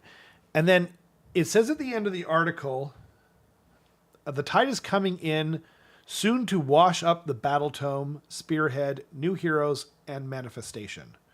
Keep a watchful eye on Warhammer community to find out when you can pre-order it all. Sorry, I didn't scroll down so people could read that for themselves. Not sure why they would, but there you go. So we also know that we're getting new Tides of Death, and you're going to be able to like pick between 1 or 2 and switch between the battle at the cost of resetting. It might be cumulative like the Daughters of Cain one, but we're not really sure because it says it'll reset your progress. But actually what I meant to talk about right now is it says soon to wash up the battle tome, spearhead, new heroes, and manifestation. Right? I think that pretty definitively is saying that's all we're getting. Yeah. Okay. I was trying to figure out how to hopium my way into the possibility of more new models, but it's probably best that I don't because I can get carried away. Like the tides that can carry me out into the sea. Exactly. So yeah, I'm not sure what to think. Like, again, you know, no notes on the incarnate. I love Mathala, or is that what it is? It feels like some kind of Zoomer name to give your child. But yeah, Mathala, yeah. Right? I was like, did I read that right, or did I just have I been talking to too many? This is my daughter, Mathala. Yeah. She's an oracle of the sea because she's born in February. You're like, okay, cool. Yeah, exactly. Don't talk to me ever again. Yeah, please don't talk to me.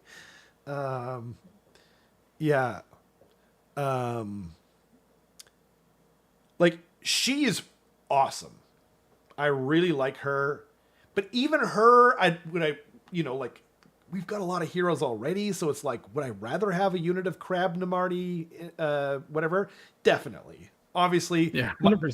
Yeah, 100%. Would I rather have had Prince Lurien riding some kind of shark dragon thing that's in the novel? Also, yes. You know, would I rather have had a Kraken? Oh, yeah, that's the thing I wanted the most. Am I happy with this? I'm happy with it. Am I satisfied? No, I'm not. I've been waiting 7 years for this. Over 7 years for this. But it's cool. So, you know, I'll get it. I'll paint it up. I'll run it on the channel for sure. It'll give me a reason to hopefully paint more stuff. I'm hoping that they give us, like, I hope they make sharks good. You know what I mean? I don't want them to be oppressive. I don't want it to be like, what was it? Like the Fuethan update. To Shiver. Yeah, exactly. That was a little much. But I want a reason to take them, you know? And eels, like all the things. I want a reason to take everything in the army. And I don't think that should be out of their grasp because it's not a deep book. You know what I mean? And it's not gotten much deeper. Like the only what do you call it? Like, we got one dude who could just be taken in multiples, and everything else is, you know, either the manifestation or its named characters. So, yeah, I feel like they should be able to balance this book and make it exciting and fun and interesting. But yeah, I hope so. Yeah, I hope so. It's one of the most original armies they've ever created. It might be the most original army. It's got to be the most original thing they've ever created in Age of Sigmar, right? No, I don't think so. I mean, I guess they created it for Age of Sigmar, but what's more original and creative than the Idoneth? Ogres, of course. Yeah. But they didn't create. But unfortunately, I have you on a technicality, Carson, because they did not create ogres. You're right. You got me again. You got me again. Yeah. Otherwise, obviously, ogres. Anyway, I don't know. Like, so a lot of the stuff they created for, like, Bone Reapers are really creative. That's really cool. But they're basically just skeleton men. These are basically just deep sea twinks, like I said. Like, piece of crap. Like you can wait. No, you can't brush past that. You can't brush past that. Name another deep sea twink. I dare you. All of them. Regardless of what slithery creature they ride in on, they're the same. Like, but I can't name any other deep sea twink. So maybe I'm just ignorant, you know? Yeah. Like, does SpongeBob count? I don't even know. Like, I never used to watch him as a child. Oh, you mean outside of Warhammer?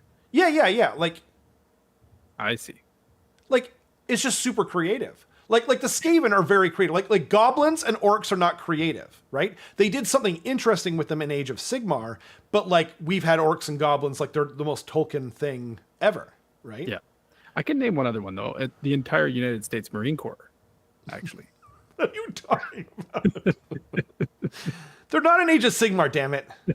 You said outside Age of Sigmar. No, I know. I'm saying like name another one. But they didn't create something. They did not create that the United States Marine Corps in. By the way, United States Marine Corps, not creative, by the way. You had the British one. You've got like all sorts of Marine Corps that happened before. I'm not saying it's creative. You said name another one, and I did. You piece of crap. Wait. I agree with Saul Rothman. Sky Dwarves is pretty creative. Sky Dwarves is yeah, it's pretty creative. You can boil all of these things down to like 2 words, like sea elves. That's Deepkin, right? That's the simple. Yeah. So Sky Dwarves and sea elves and Steven elves. Sea elves. Sea elves. Saul says that aquatic elves have been around for decades in D&D. Yeah, but like, what about the kangaroo riders? Like the Hish. Okay, but like, there's here's so many the thing, creative though, right? things in this game. Like, yeah, there's like they've made lots of weird monsters. for sure. Like the weird opera singer vampire thing with like the torso of a human and like the body. Like that's just like, but like, how do I explain this? Like it's not like if you boil them down to 2 words, it's hard to make anything sound creative. Rat men, right? But the fact of the matter is like Skaven didn't exist. Like nothing like Skaven ever existed beforehand, and they were actually super creative. Because you can't, if you boil it down too simply, nothing is creative. Like people would say like nothing GW has ever created was their own original idea, and then the argument against that is Skaven, and then the people would point out, well, Tolkien in this novel he mentions ratmen. It's like, okay, well, anything that ends it with men, lizard men, whatever men, is not going to sound creative. But like you have to go in deeper to kind of see why they're. I didn't do that on purpose. Why they're creative. You know what I mean? Yeah. So like soulless, soul vampire, you know, elves that fled their god and are all bald and like conquered, you know, they hid in the oceans. Like their lore is fascinating and it's super creative. There are other things. I'm not saying that we didn't get other things in Age of Sigmar that isn't creative. Flesh Eater Chords, that's the other argument in my head. Lumineth are basically high elves in Age of Sigmar, so they have various interesting monsters that are super creative. The kangaroos. You have to wonder who was at that board meeting, by the way. It was just like, kangaroos, you know, like no one asked for that, you know, so the kangaroos are creative, but the rest of Lumineth, not creative. They're basically just high elves, right? Whereas Deepkin are almost not even elves in the way that they exist, you know? Yeah. I think it's one thing to say that like it is creative, obviously, but also that you specifically think it's really cool. Like there's a bias here. No, right? there is. Well, like that's where, okay, so I love the ocean. I wanted to be a marine biologist. You know what I mean? Like I absolutely love the ocean and everything in it. Well, maybe not everything, but you know, get what I'm saying. I was biased, totally biased. That's absolutely true. But like, and I'm not saying that like there weren't other creative things. Like I was like waiting for other people to say Flesh Eater Courts, because like a bunch of people who think that they're knights and noblemen but are actually ghouls is so insanely awesome and hilarious and dark and macabre and like all these other things. You know what I mean? But like I was just gonna end like my thought. I was like I was looking for pushback, right? But I was going to end the thought with, I think that it in the stuff that they created in Age of Sigmar, that I think still Deepkin are the most creative. You know, like Sky Dwarves are like 2-word creative.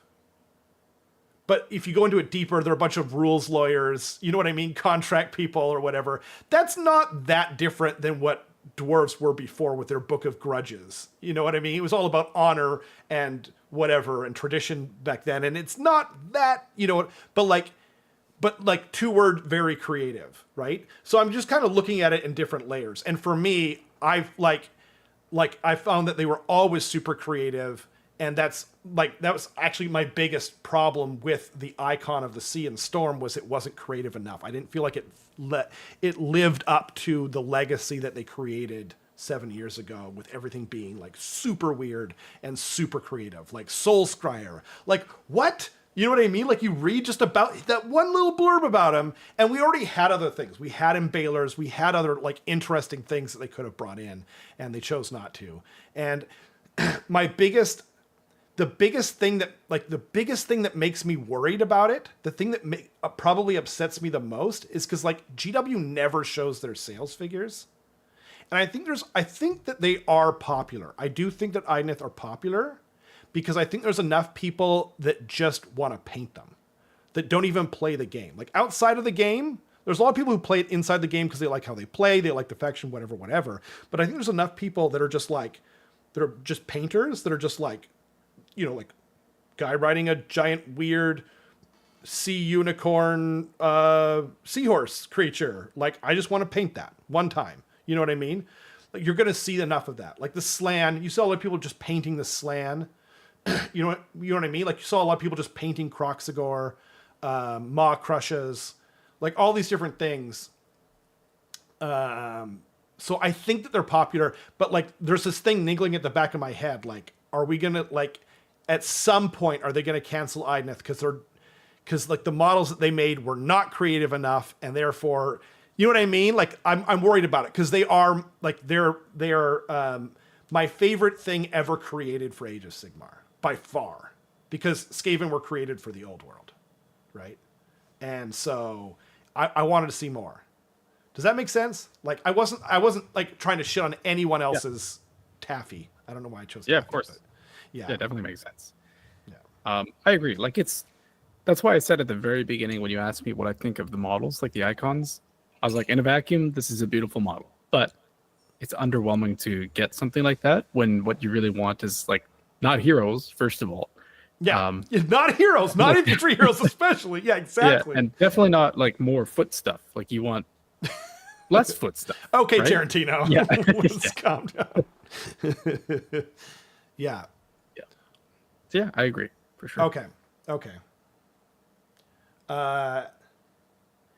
Yes. So, well, and like Bear says Seraphon because space lizards riding dinosaurs. True, that was made for the old world, which is kind of also, you know, like Aztec lizards riding dinosaurs is like arguably as creative or more creative than Skaven. It depends on how deep you go again, you know. But they are awesome. And yeah, magical frogs and weird. Yeah, they're so cool. Whoa, you're just drifting in and out of. Do you remember that guy that they used to make like float through space to that song?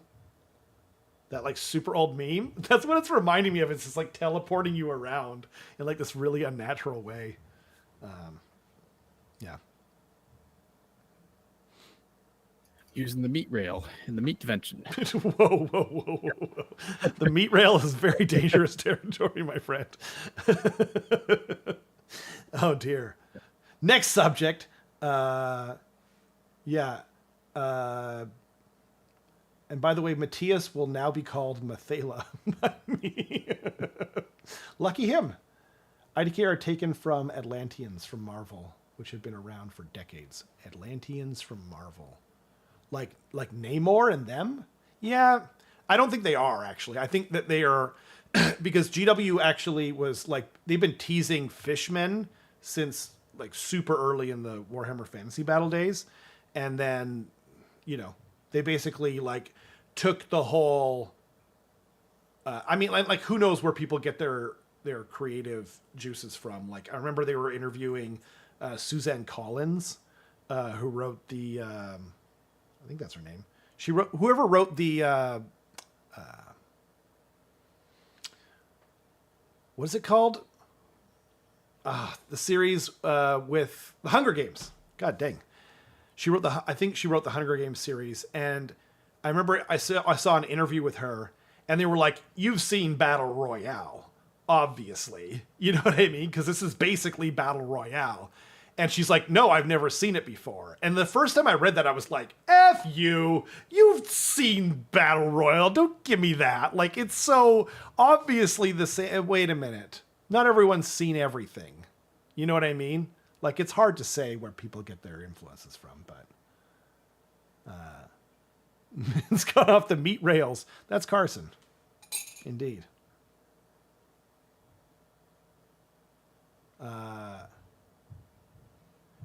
I mean, it's kind of true, but like what Pat's saying about how everything is, you know, interesting lore. Like, but like you could say that about, like they often say about like stories that there's no original stories. Every story's been already told. But then like something comes along and like, you know, like I also don't think that that's really true. You know. And that's kind of more, it's like, where do you draw the line? Like, what do you think is original, you know? Because like everything that anyone creates throughout all time is just It's just like an amalgamation of things that they have read, seen, watched on TV, heard in a song, their own personal experiences in real life. It's based on history. It's based on language. It's based on culture. So it's like, okay, do we never give credit to people who create anything, or do we always do? Like, I think unless it's like pretty obviously derivative, then I feel like I would choose to give people credit rather than not. But what about the Epic of Gilgamesh? I don't remember that one. I'm sorry. There's still something to be said about like the effort that gets put into executing that derivative work as well, right? Like, yep. I don't know. Let's say you're like really into like H.R. Geiger's art in some way, and you're like, I want to make like a like a sculpture that like really emulates that. If you make something sexual energy with you tonight. I know. I just thought. Yeah. sorry. Professional. Yeah. That kind of like emulates that style. Like, you should still be applauded for if it's like a really quality piece of work, right? Despite it being derivative of. Well, yeah, like Peter. if you look at like StarCraft, there's the Zerg, right? And people are like, well, that's derivative Tyranids. And then people go, well, Tyranids are just derivative. No, I know. Yeah, no, it is very derivative, right? But then people. No, I know. I understand that. And like they had a contract first to develop Warcraft, which was supposed to be in the Warhammer universe, and then GW pulled the plug. It wasn't Blizzard, even though Blizzard is whatever. It doesn't matter. Anyway, that's not what this conversation is about. But like people say, oh, Zerg is derivative of Tyranids. And then other people will be like, well, Tyranids is derivative of the Xenomorphs from the Alien movies. That's true as well, right? But it's also further removed. And then other people are like, but the Xenomorphs and the Space Marines are based off of the novel Starship Troopers by Robert Heinlein, written in 1957. And you're like, okay, this can all be true, but like you just said, it's about the execution. You know what I mean? Like, it's not about, like, you can be inspired by something, but it doesn't mean that, you know what I mean? Like, you're not creating making your own original and interesting thing, because I think you are, But I also... Otherwise, everything would be pointless. Yeah, and that can't exactly. be true, right? Because if that were true, I would be drinking whiskey right now. Yep. Man, I really wish I had the Goblin, the Right Now podcast thing. Man, if I could push a button and be like, right now, and it did the whole thing, oh, that would be so sick. But then I would get sued because it's too derivative, and I would go to jail. Not if you put enough work into it. Or if I put in too much work and I made it too similar. True. That's true. So, yeah, think about it. There's nothing else to talk about specifically, right? Or is there? Other than just the GHB, Yeah. Well, we're not gonna say anything. We're not gonna like show any of the leaks. Just to be clear. Yeah, I mean, we can talk about it. But we can talk about it, absolutely. Yeah, honestly, like, we're burying the lead here, but it's too late because it's gone. It's buried. Yes. So it did leak online, and it's very exciting. It is. I played 4 games with the new leak Damn it! I'm so jealous. Envious. I've got 2 games. Yeah, I've got 2 games scheduled. But okay, go on. Sorry, I always feel like a jerk. I'm like, envious. It's not jealous. It's envy. My favorite thing is when someone's like being vulnerable. Like, I'm just so jealous of this thing. I'm just like, actually, it's envy. Yeah. Like the language changes too. Hey. Yes. So because nauseous isn't a word. People say I feel nauseous, and it's nauseated. But now nauseous is literally in the dictionary, and it now means what people think it means. But it's like, but we're all just getting dumber is what I'm trying to say. Everything's changing. Yeah. Whatever. Yeah, exactly. But anyway, it is really cool. Or sorry, you were saying you were, after you said you were jealous. I was envious of you playing that many games. And wait, by the way, what does jealous mean then? Jealous means you're worried that someone's going to take something away from you. Oh. So like, let's say you have a coworker that's like vying for your job, essentially. Yeah. And they're like looking really good in the eyes of your boss or something. You'd be like, I'm jealous of my coworker. Oh, interesting. Getting this attention from my boss, kind of thing. Surely, like the way that everyone use it now has also been added to the dictionary, right? Probably, yeah. Right. Okay. If nauseous has and like the past version. Sometimes I don't know how to use the English like for the right. Is it past participle of to sneak? It was added to the dictionary. Everyone uses snuck, but it was actually sneaked, and then everyone used it wrong, and so they added snuck. So like I feel like jealous must also be added because I feel like Probably. I've heard of most of those things, and I didn't know that. Never heard that before. Neat. Learning. I do like it.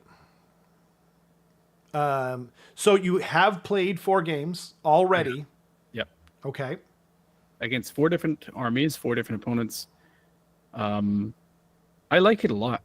So we've got 12 new missions in the GHB. And they're quite different, by the way. Absolutely. Let's not blow past that. It's the most original missions, I think, since like AOS 2, probably. Yeah. So all of them are really dynamic. It's really interesting. And then we've got 6 new battle tactic cards, basically. Yeah. Where the way that we know that they've shared this with us, the battle tactics, like you score like sequentially on each one, and you get to pick 2 in the list building process. So you have to pick your 2 as part of your army. Mm-hmm. And I really, really, really like this change because previously in 3rd edition, it was horrible.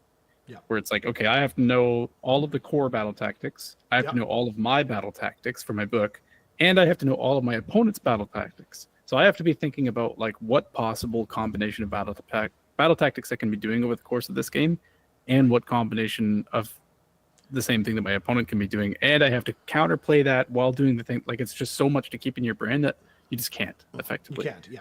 Mm-hmm. And in the past, even before this GHB, like in the current rules, it was kind of like if you didn't score 5 battle tactics and you won a game, like the first question would be like, oh, did you double?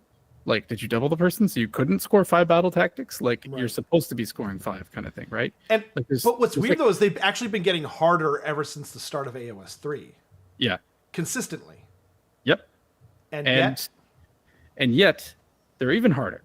Yeah. In the new battle tactics are like, I think it was Fabian from Season of War said, like, if you score 4 of your 6 possible battle tactics, so like 3 from each card, it's like good showing.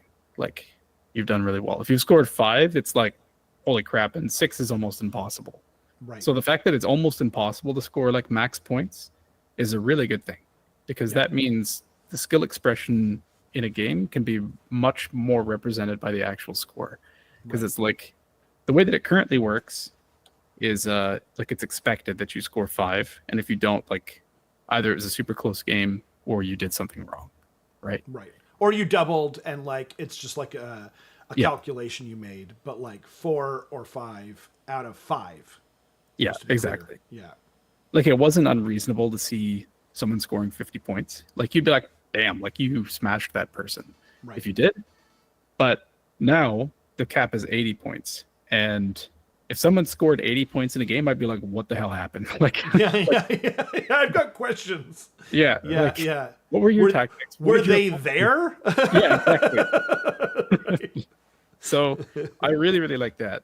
And I also like that now, so you don't have to score a tactic every turn. So even if you score all 6 of your tactics, you can spend 2 turns doing nothing, which is really cool.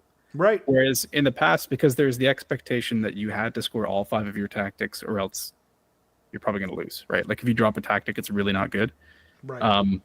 Now you have this thing where it's like, I don't have to spend time chasing some random arbitrary goal that's this tactic this turn. I can position in such a way that it makes it really easy for me to do it next turn and not get myself screwed over by like positioning in a weird way just to score a tactic. So it's like a lot of armies in the past are like, I'm going to do take the flanks, but if you only have like 5 models in your army, then that puts you way out of position to do anything. And you could lose something super important, and then it's just like, why am I working? Like, why am I doing something that's strategically poor to score a few arbitrary points? Like, it's just like something, it just doesn't even make sense in the context of having 2 armies battle. Like, that's something you would just never do in a real battle. So, yeah. Whereas now it's like there's wiggle room. It's like, okay, I don't have to do this now, and I know that like I don't even have to score all of them. I want to score most of them.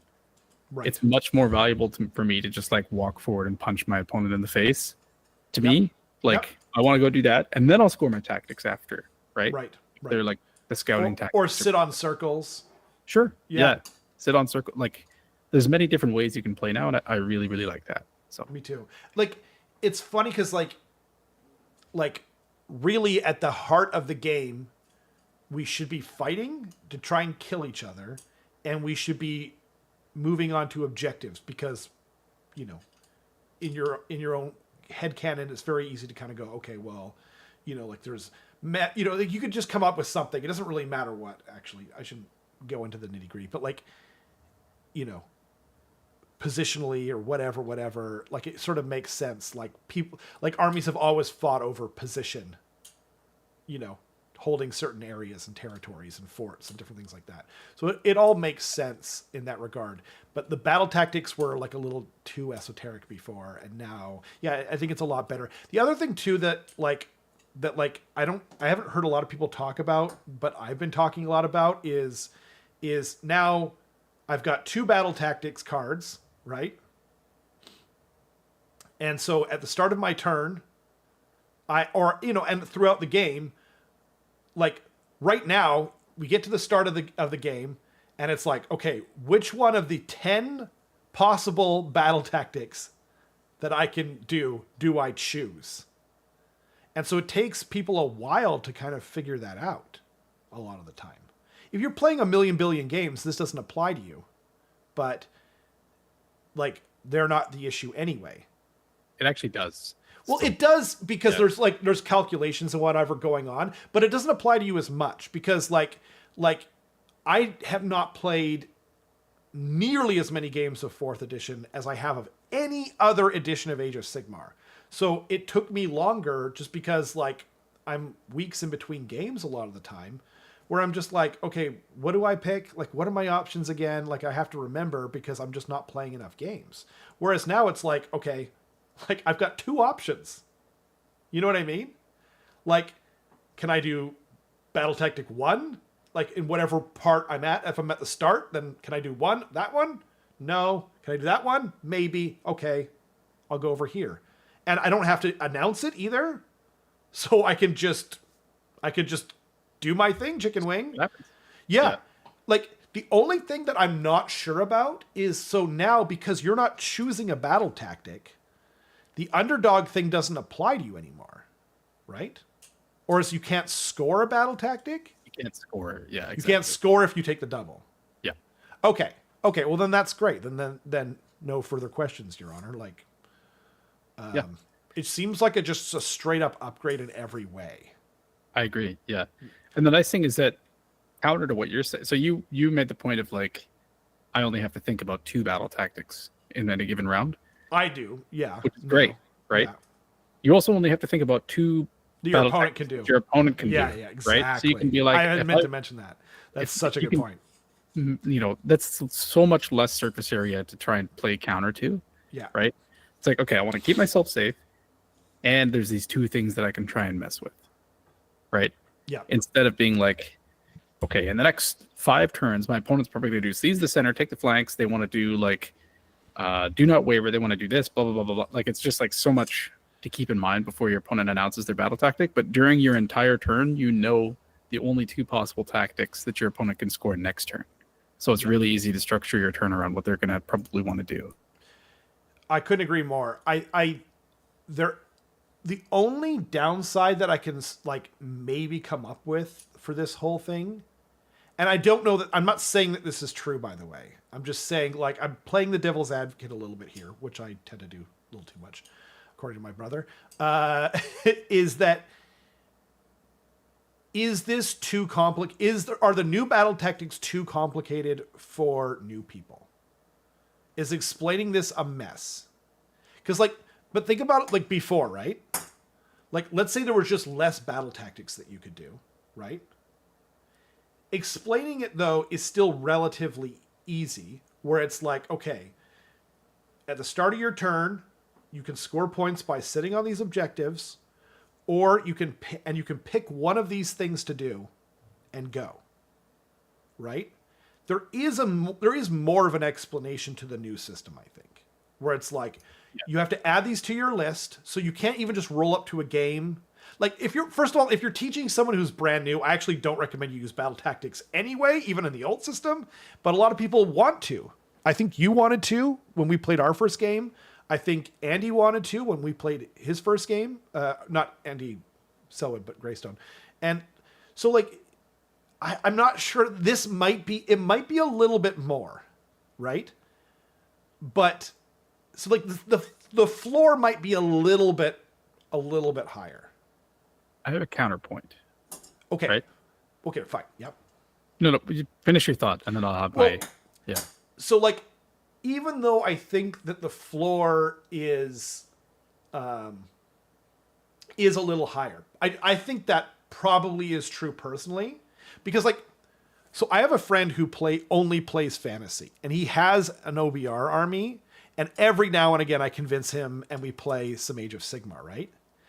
And you know generally about the old world, right? You know, like, some of the rules. You have an idea of it, right? Which game is more complicated to you? The old world or Age of Sigmar? Old world. By, like, how many fold? Like, how many times, right? A lot, yeah. A lot. Whatever it is, it's a lot. And yet, he said to me, he was like, Age of Sigmar is too complicated, man. You know, and he's talking about these kinds of things. And I think now that we've learned these rules, or if you're coming from 40K, it's similar enough where you already have a general grasp of the situation. But if you're coming in from a game that's different enough, if you're coming in from Star Wars Legion or something else like that, I don't think we're actually good judges of where the floor is. And that's why I'm kind of leaving myself a lot of room. But I think that the convoluted ceiling of annoyance is way down. And for that, it's worth it all to me. I'm not complaining, right? I'm just saying, like, maybe there's a little more we could do. You know what I mean? Because, like, from a certain point of view, too, like, the 40K ones, the 40K secondaries are actually simpler than the Age of Sigmar ones, because the 40K ones don't have steps. They're just like, your secondary is, you're trying to do this one other thing. You don't have to do it sequentially. You don't have to do anything. It's just you try to do this one other thing and this one other thing during the battle. You know what I mean? So, but anyway, I think I'm done, but what did you want to say? I don't want you to forget. Yeah, I have two things, I guess. Number one is that I agree with you in that the initial explanation takes longer than the old battle tactic system. Yeah. But the ongoing mental load is, like, significantly lower. Way better. Yeah, that's right? true. That's true. Yep. So, agreed. And essentially. And then the second thing is, most new people are getting into the game via Spearhead right now, right? Yes. True. And hopefully, so the way that tactics work in Spearhead is you draw your cards, and at the end of your turn, you see, did I satisfy these conditions? True. Good And point. then now, in Age of Sigmar, you have two things where it's like, right. At the end of your turn, did I satisfy these two things? Right. Do I score more points? So it's more familiar for people who are coming into the simpler system. Right. Than the old battle tactic system was. That's right? true. That's true. What if they don't come in, though? I think it's war games in general are really hard to just step into. It's true. Right. Yeah. So I think that you probably shouldn't. Like, I actually think they did a really good job at I do making too. Spearhead really accessible. Yep. And I think that you probably should start with Spearhead because it's like, I buy I this one box. completely agree. I have 3 rules. Let's do it, right? Right. Let's right. go for it. A good friend of ours did not do it that way. He was teaching his wife. Do you know who I'm talking about? I don't want to throw him under the bus. No. Oh, really? Yeah. And I was like, you started with Spearhead, right? And he's like, no, we started at 2,000 points, like full on. Like, really? And did she like it, or did she slap you and like tell you to get out of the house and think about what you've done? And he was like, no, she really liked it. And I was like, okay, well, I'm super glad that worked for him. But I was just thinking like, yeah, I would not, I absolutely, I tried even again, not like 2 weeks ago, I tried to get my wife to try Spearhead and she played 3 rounds, but like her heart was never in it. You know, like that was, I think the real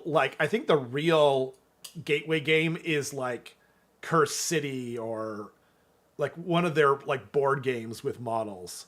And then it's not too far over to Spearhead, and Spearhead is way better than Combat Patrol. You know what I mean? And then it's not too far over to the main game. You could start playing 500 points or 1,000 points, and then you know what I mean? And slowly but surely, you do what you got to do. Yeah, no, that's a great point. I like that. And like again, I am playing devil's advocate. I'm totally in favor of the new battle tactics. I think they're way better. I might even like.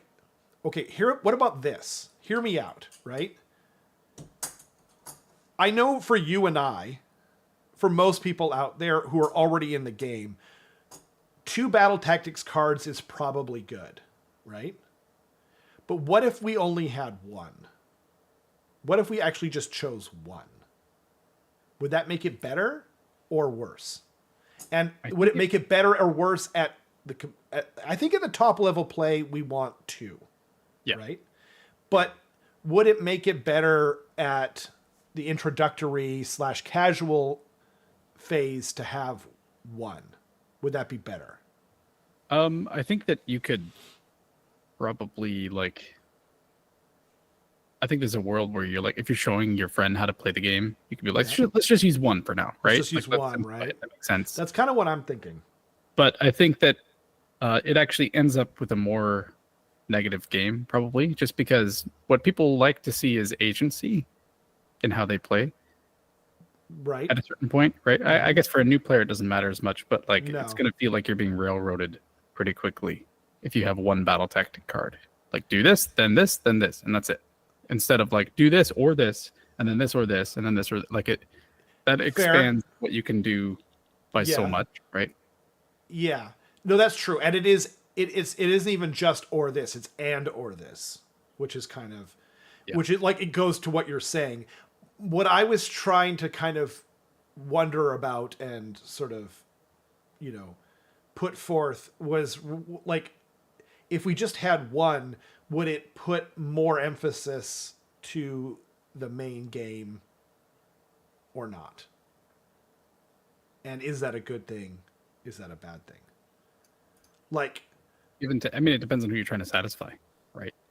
Like that's kind of what I was wondering about. Like, I do think that I do think you're probably right, but like you could make the argument though too that the base game, the standing on circles, as people like to sort of downplay it, is the main game, and then the battle tactics are actually supposed to be there to separate, you know, people and put them into the win or loser thing. It's supposed to be it's like, because like there's a reason why in 40K they're called secondary objectives. Like a lot of these things used to be called secondary objectives even in Age of Sigmar.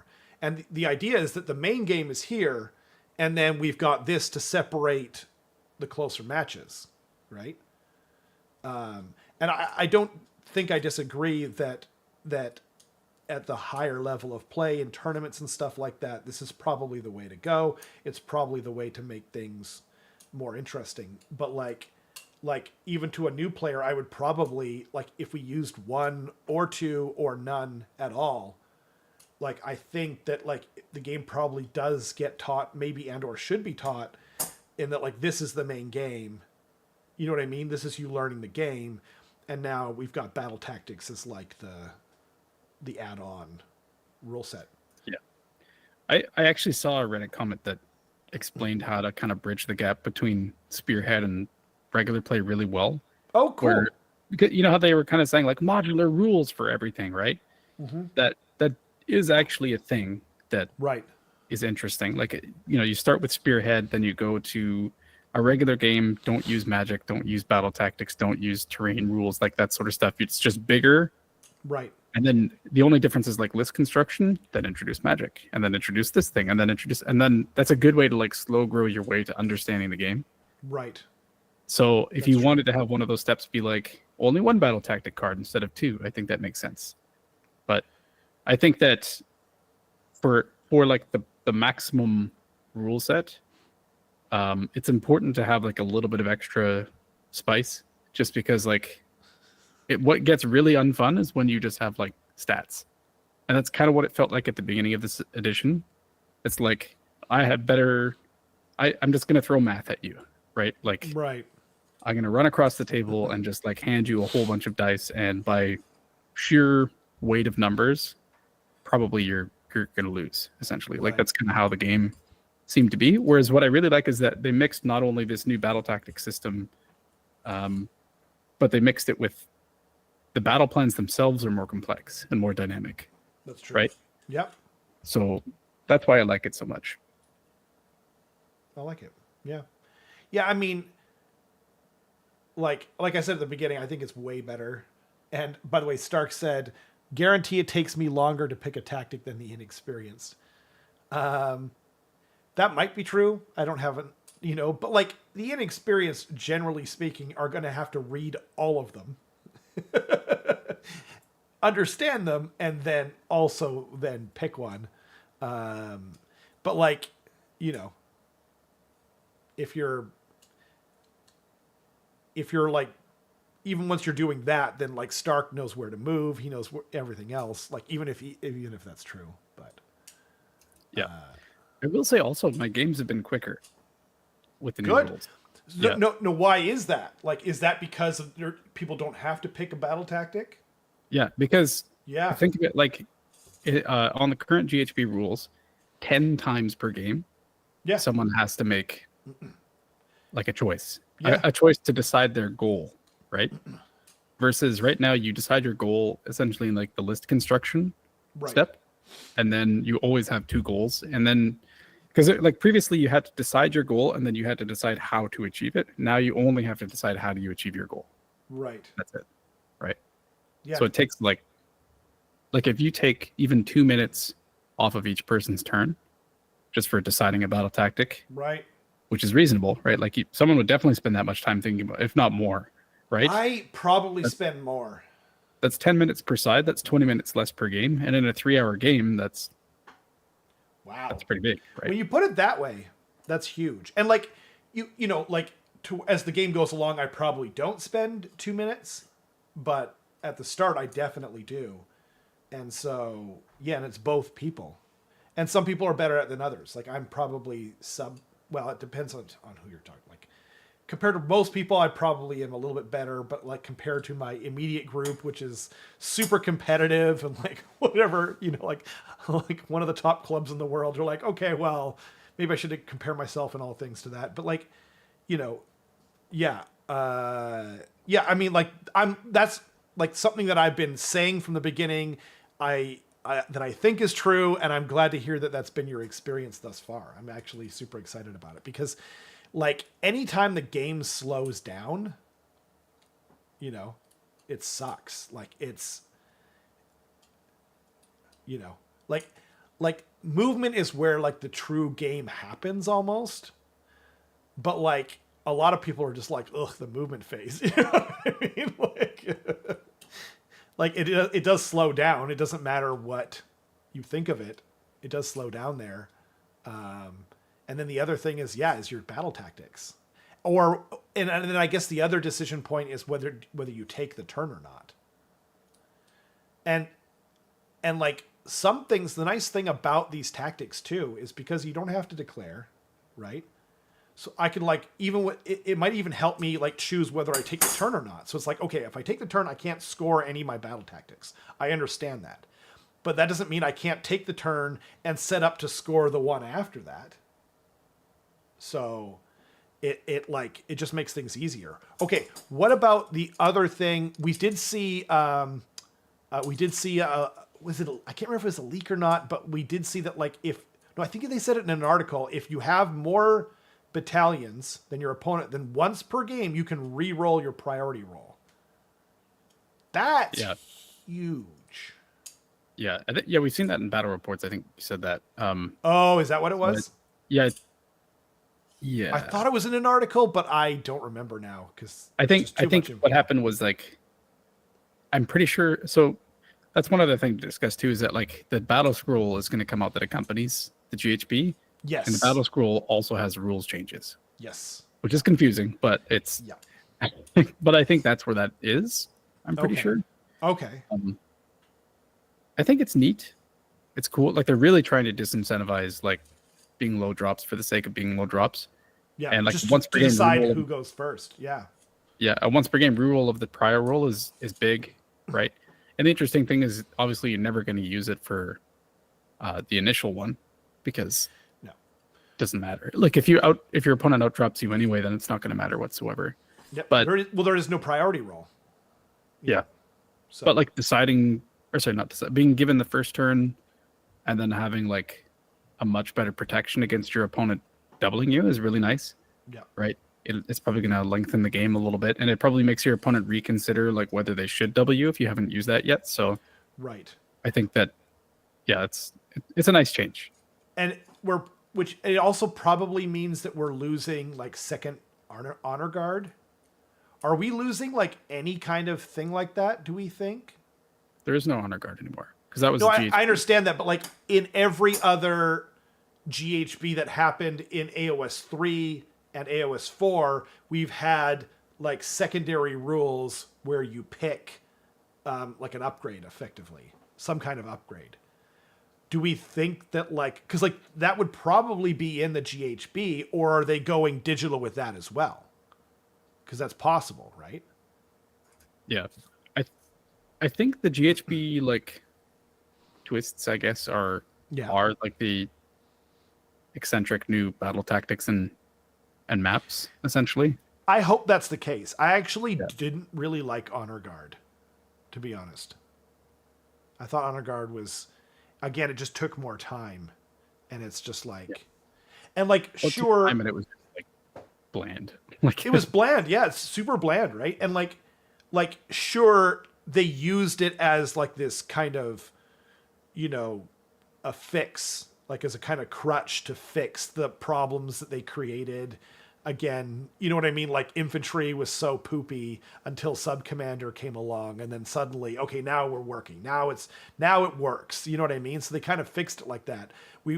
But like, we might be going back to those times, by the way. Like, I don't know what. But then again, infantry is going to be good against shooting, and it's not going to be visible. So, yeah. But then again, actually, you know what? Like, I guess for like stuff like, if we're talking Kurnoth hunters, right? They're infantry. They just have to be within an inch of obscuring, and then they're all these things, which kind of that is kind of silly, right? Like, do you think they're going to change it to like wholly within an inch? No, I don't think so. So you're going to have like this unit of giant trees or Kroxigor standing fully in front of the forest, and for some reason you can't see them. Yeah. I think they might exclude like over a certain wound count, because there's tons of models that are like, I'm a war machine, or I'm like Catacross is like, I'm infantry despite being 20 wounds. You're like, okay. Like exactly. And he's just standing fully in front. Like his base is going out like 4 inches in front of this terrain thing. Like it feels dumb, to be honest. Yeah, it's a little weird. I think like in playing the games that I played, the changes to infantry is actually fine, because most of the time, like sure, Kroxigor, it's a unit of 6, so they can just like all stand in a line. but that means they have to be like hugging this wall essentially, right? And it's not easy to do. And then if you have like a like an actual infantry blob like clan rats, you have to have them like strung out all along like the shape of whatever this piece of terrain is, and it's actually not easy to satisfy. And you have to position in a really weird way to prevent them from doing that. And then you're not like screening properly, so like there's still options for your opponent to target stuff. Right. So I just think it makes a lot more sense, like with clan rats, these little tiny things, whereas, you know, or like, but like you said, like the screaming bell is not a monster and it doesn't fly. So can I just do that? Like, yep, that'd be, yeah, I think that might change. I hope so. I genuinely mean that. I think it should change, or even my like a warp lightning cannon. Yeah, but I mean, even with the current rules, like a mega gargant can stand in area terrain that's obscuring, and you can't shoot him. Yeah, and it's like, are you sure? Like, yeah, I'm pretty sure I can see dumb. him. Yeah, exactly. Like, so this problem has existed for a while. That's true, but like, it's hard to get. Like, it was a lot harder before to get him to cover those rules, whereas now, or he's a monster, so it doesn't work on him. Yeah, but like my screaming bell is 15 wounds, and it towers over all the terrain on the board.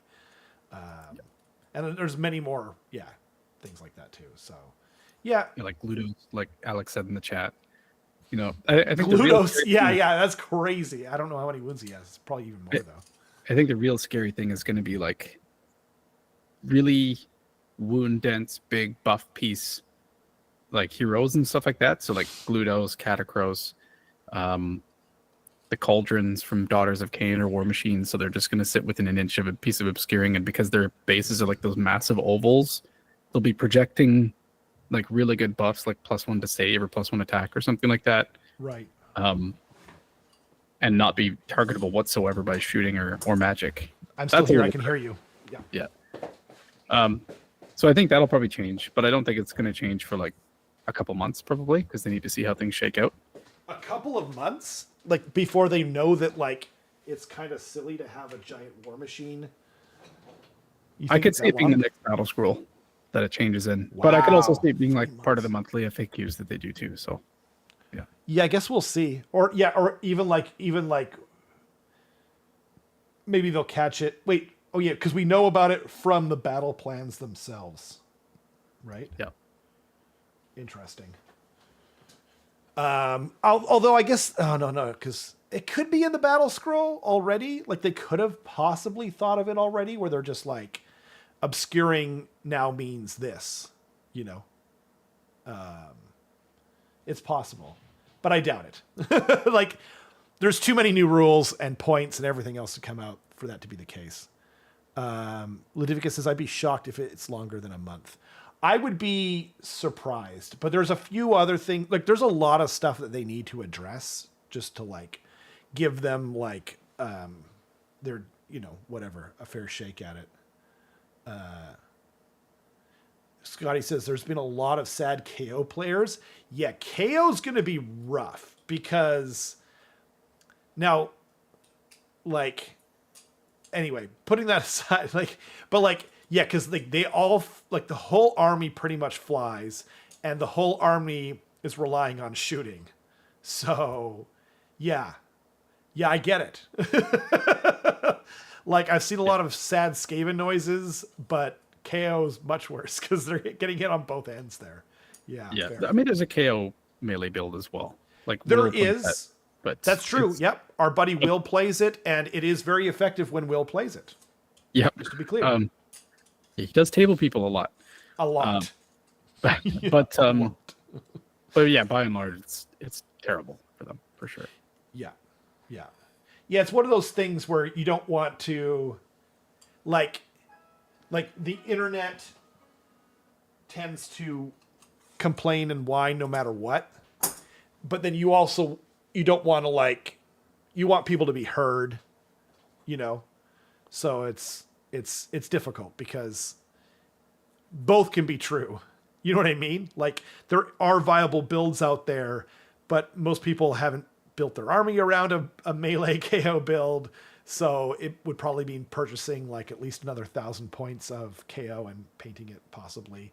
And that's not really what the army is supposed to be either, just to be clear. Like it's supposed to be a shooting, fly around army. So yeah, I'm not sure that like the obscuring rules are going to work. I also feel that like obscuring should move up my KO boat, right? I've got a unit of there's trees here, right? There's a unit of 3 Kurnoth hunters here, right? I move up my boat so that it's outside of 3, and I can't shoot at them. They're right in front of me. They're not behind trees. They are right in front of me. That feels stupid. Like in terms of verisimilitude and other things like that, it feels dumb, right? Like why can't I shoot them? They're right there. They're right in front of me. So like maybe there is an explanation at some point in the future. Obscuring means you are outside of 9 or 12 or whatever it is, and X, Y, and Z, you know? Yeah. I think that might be good, but just have the POP. What's POP stand for? Place of power. Place of power. Okay. Obscuring last a round instead of the rest of the battle is my bet on the first change. Just have the place of power obscuring last a round. Oh.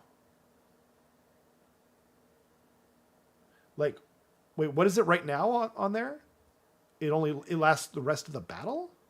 Yeah. What? So the place of power, activate place of power has changed where you can pick so there's 3 things you can do if you activate a place of power. Number 1 is basically like a heal or damage to everything near a place of power. Okay. All across the board. And then wow. The next thing is basically like you roll a dice on a 3-up, pick a terrain feature or objective within 12 inches of the hero using the place of power. I see. It becomes obscuring for the rest of the game. That's crazy. For the rest of the game that's too much. Yeah. Yeah, I think that's really dumb. Yeah, I agree with Ludovicus. I think that's probably going to change. Yeah. Yeah. And then the last thing is you just get a unbind or banish. So, okay. Yeah. The normal thing. Yeah. Yep. No, totally. Wait, but do you also get like +1 to your cast like before? So that's gone. Yep. Interesting. Okay. So either it does damage to everything around it, friend or foe? Well, it's basically like you roll a d6. If it's a 1, it does damage. Oh, okay. But I think on a 3-up, it heals.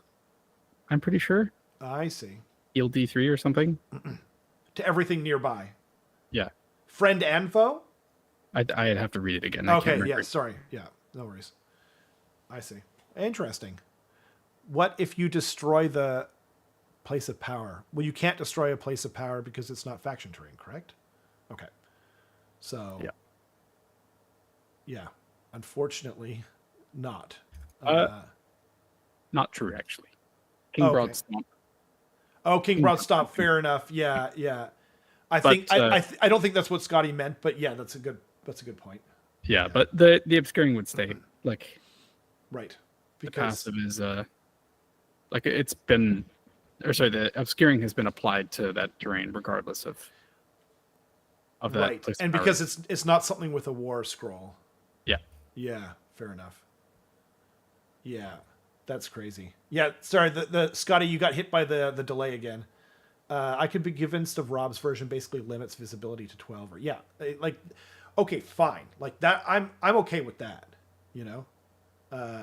But as it sits right now, it feels wonky. Like Roman used to talk about how it's like if like right now even the rules are kind of whack where it's like because you can see into a forest, like you can see people. You know what I mean? Like to say you can't see them at all is crazy. And I was like, yeah, I think the idea is it's like, you know, like guerrilla warfare, like you're propping up your shooting weapon against a tree and you're basically almost impossible to kill. And he's like, sure, but like even if you were able to only hit on 6s or something like that, it would still, you know, like at least I would get it. But right now, like the verisimilitude was just way off for him. You know, and I was like, I don't disagree with that at all, but, you know, it is, you know, the limits of the game, I guess, but I hope they change it. Maybe models within 1 inch and a maximum of wholly within 2 inches or similar. Yeah. Again, like there's so many things that like they could do, and I hope that they do. I hope they change it in some way, but we'll have to wait and see. But anyway, I should get running. Thank you so much to everyone for hanging out. Quite a mixture of different topics that we had, but like it's just a really exciting time to be into Age of Sigmar, be playing the game. I can't wait. I'm always trash at dealing with the digital stuff and going off of like obscure like small phone pictures. So I'm going to really start diving into it more once I have a paper copy of the GHB, and I'm really looking forward to that. Yeah, but thanks everyone for hanging out. Is there anything I'm forgetting, Carson, before we skedaddle? Don't think so. Cool. Thanks for watching. Bye. Bye.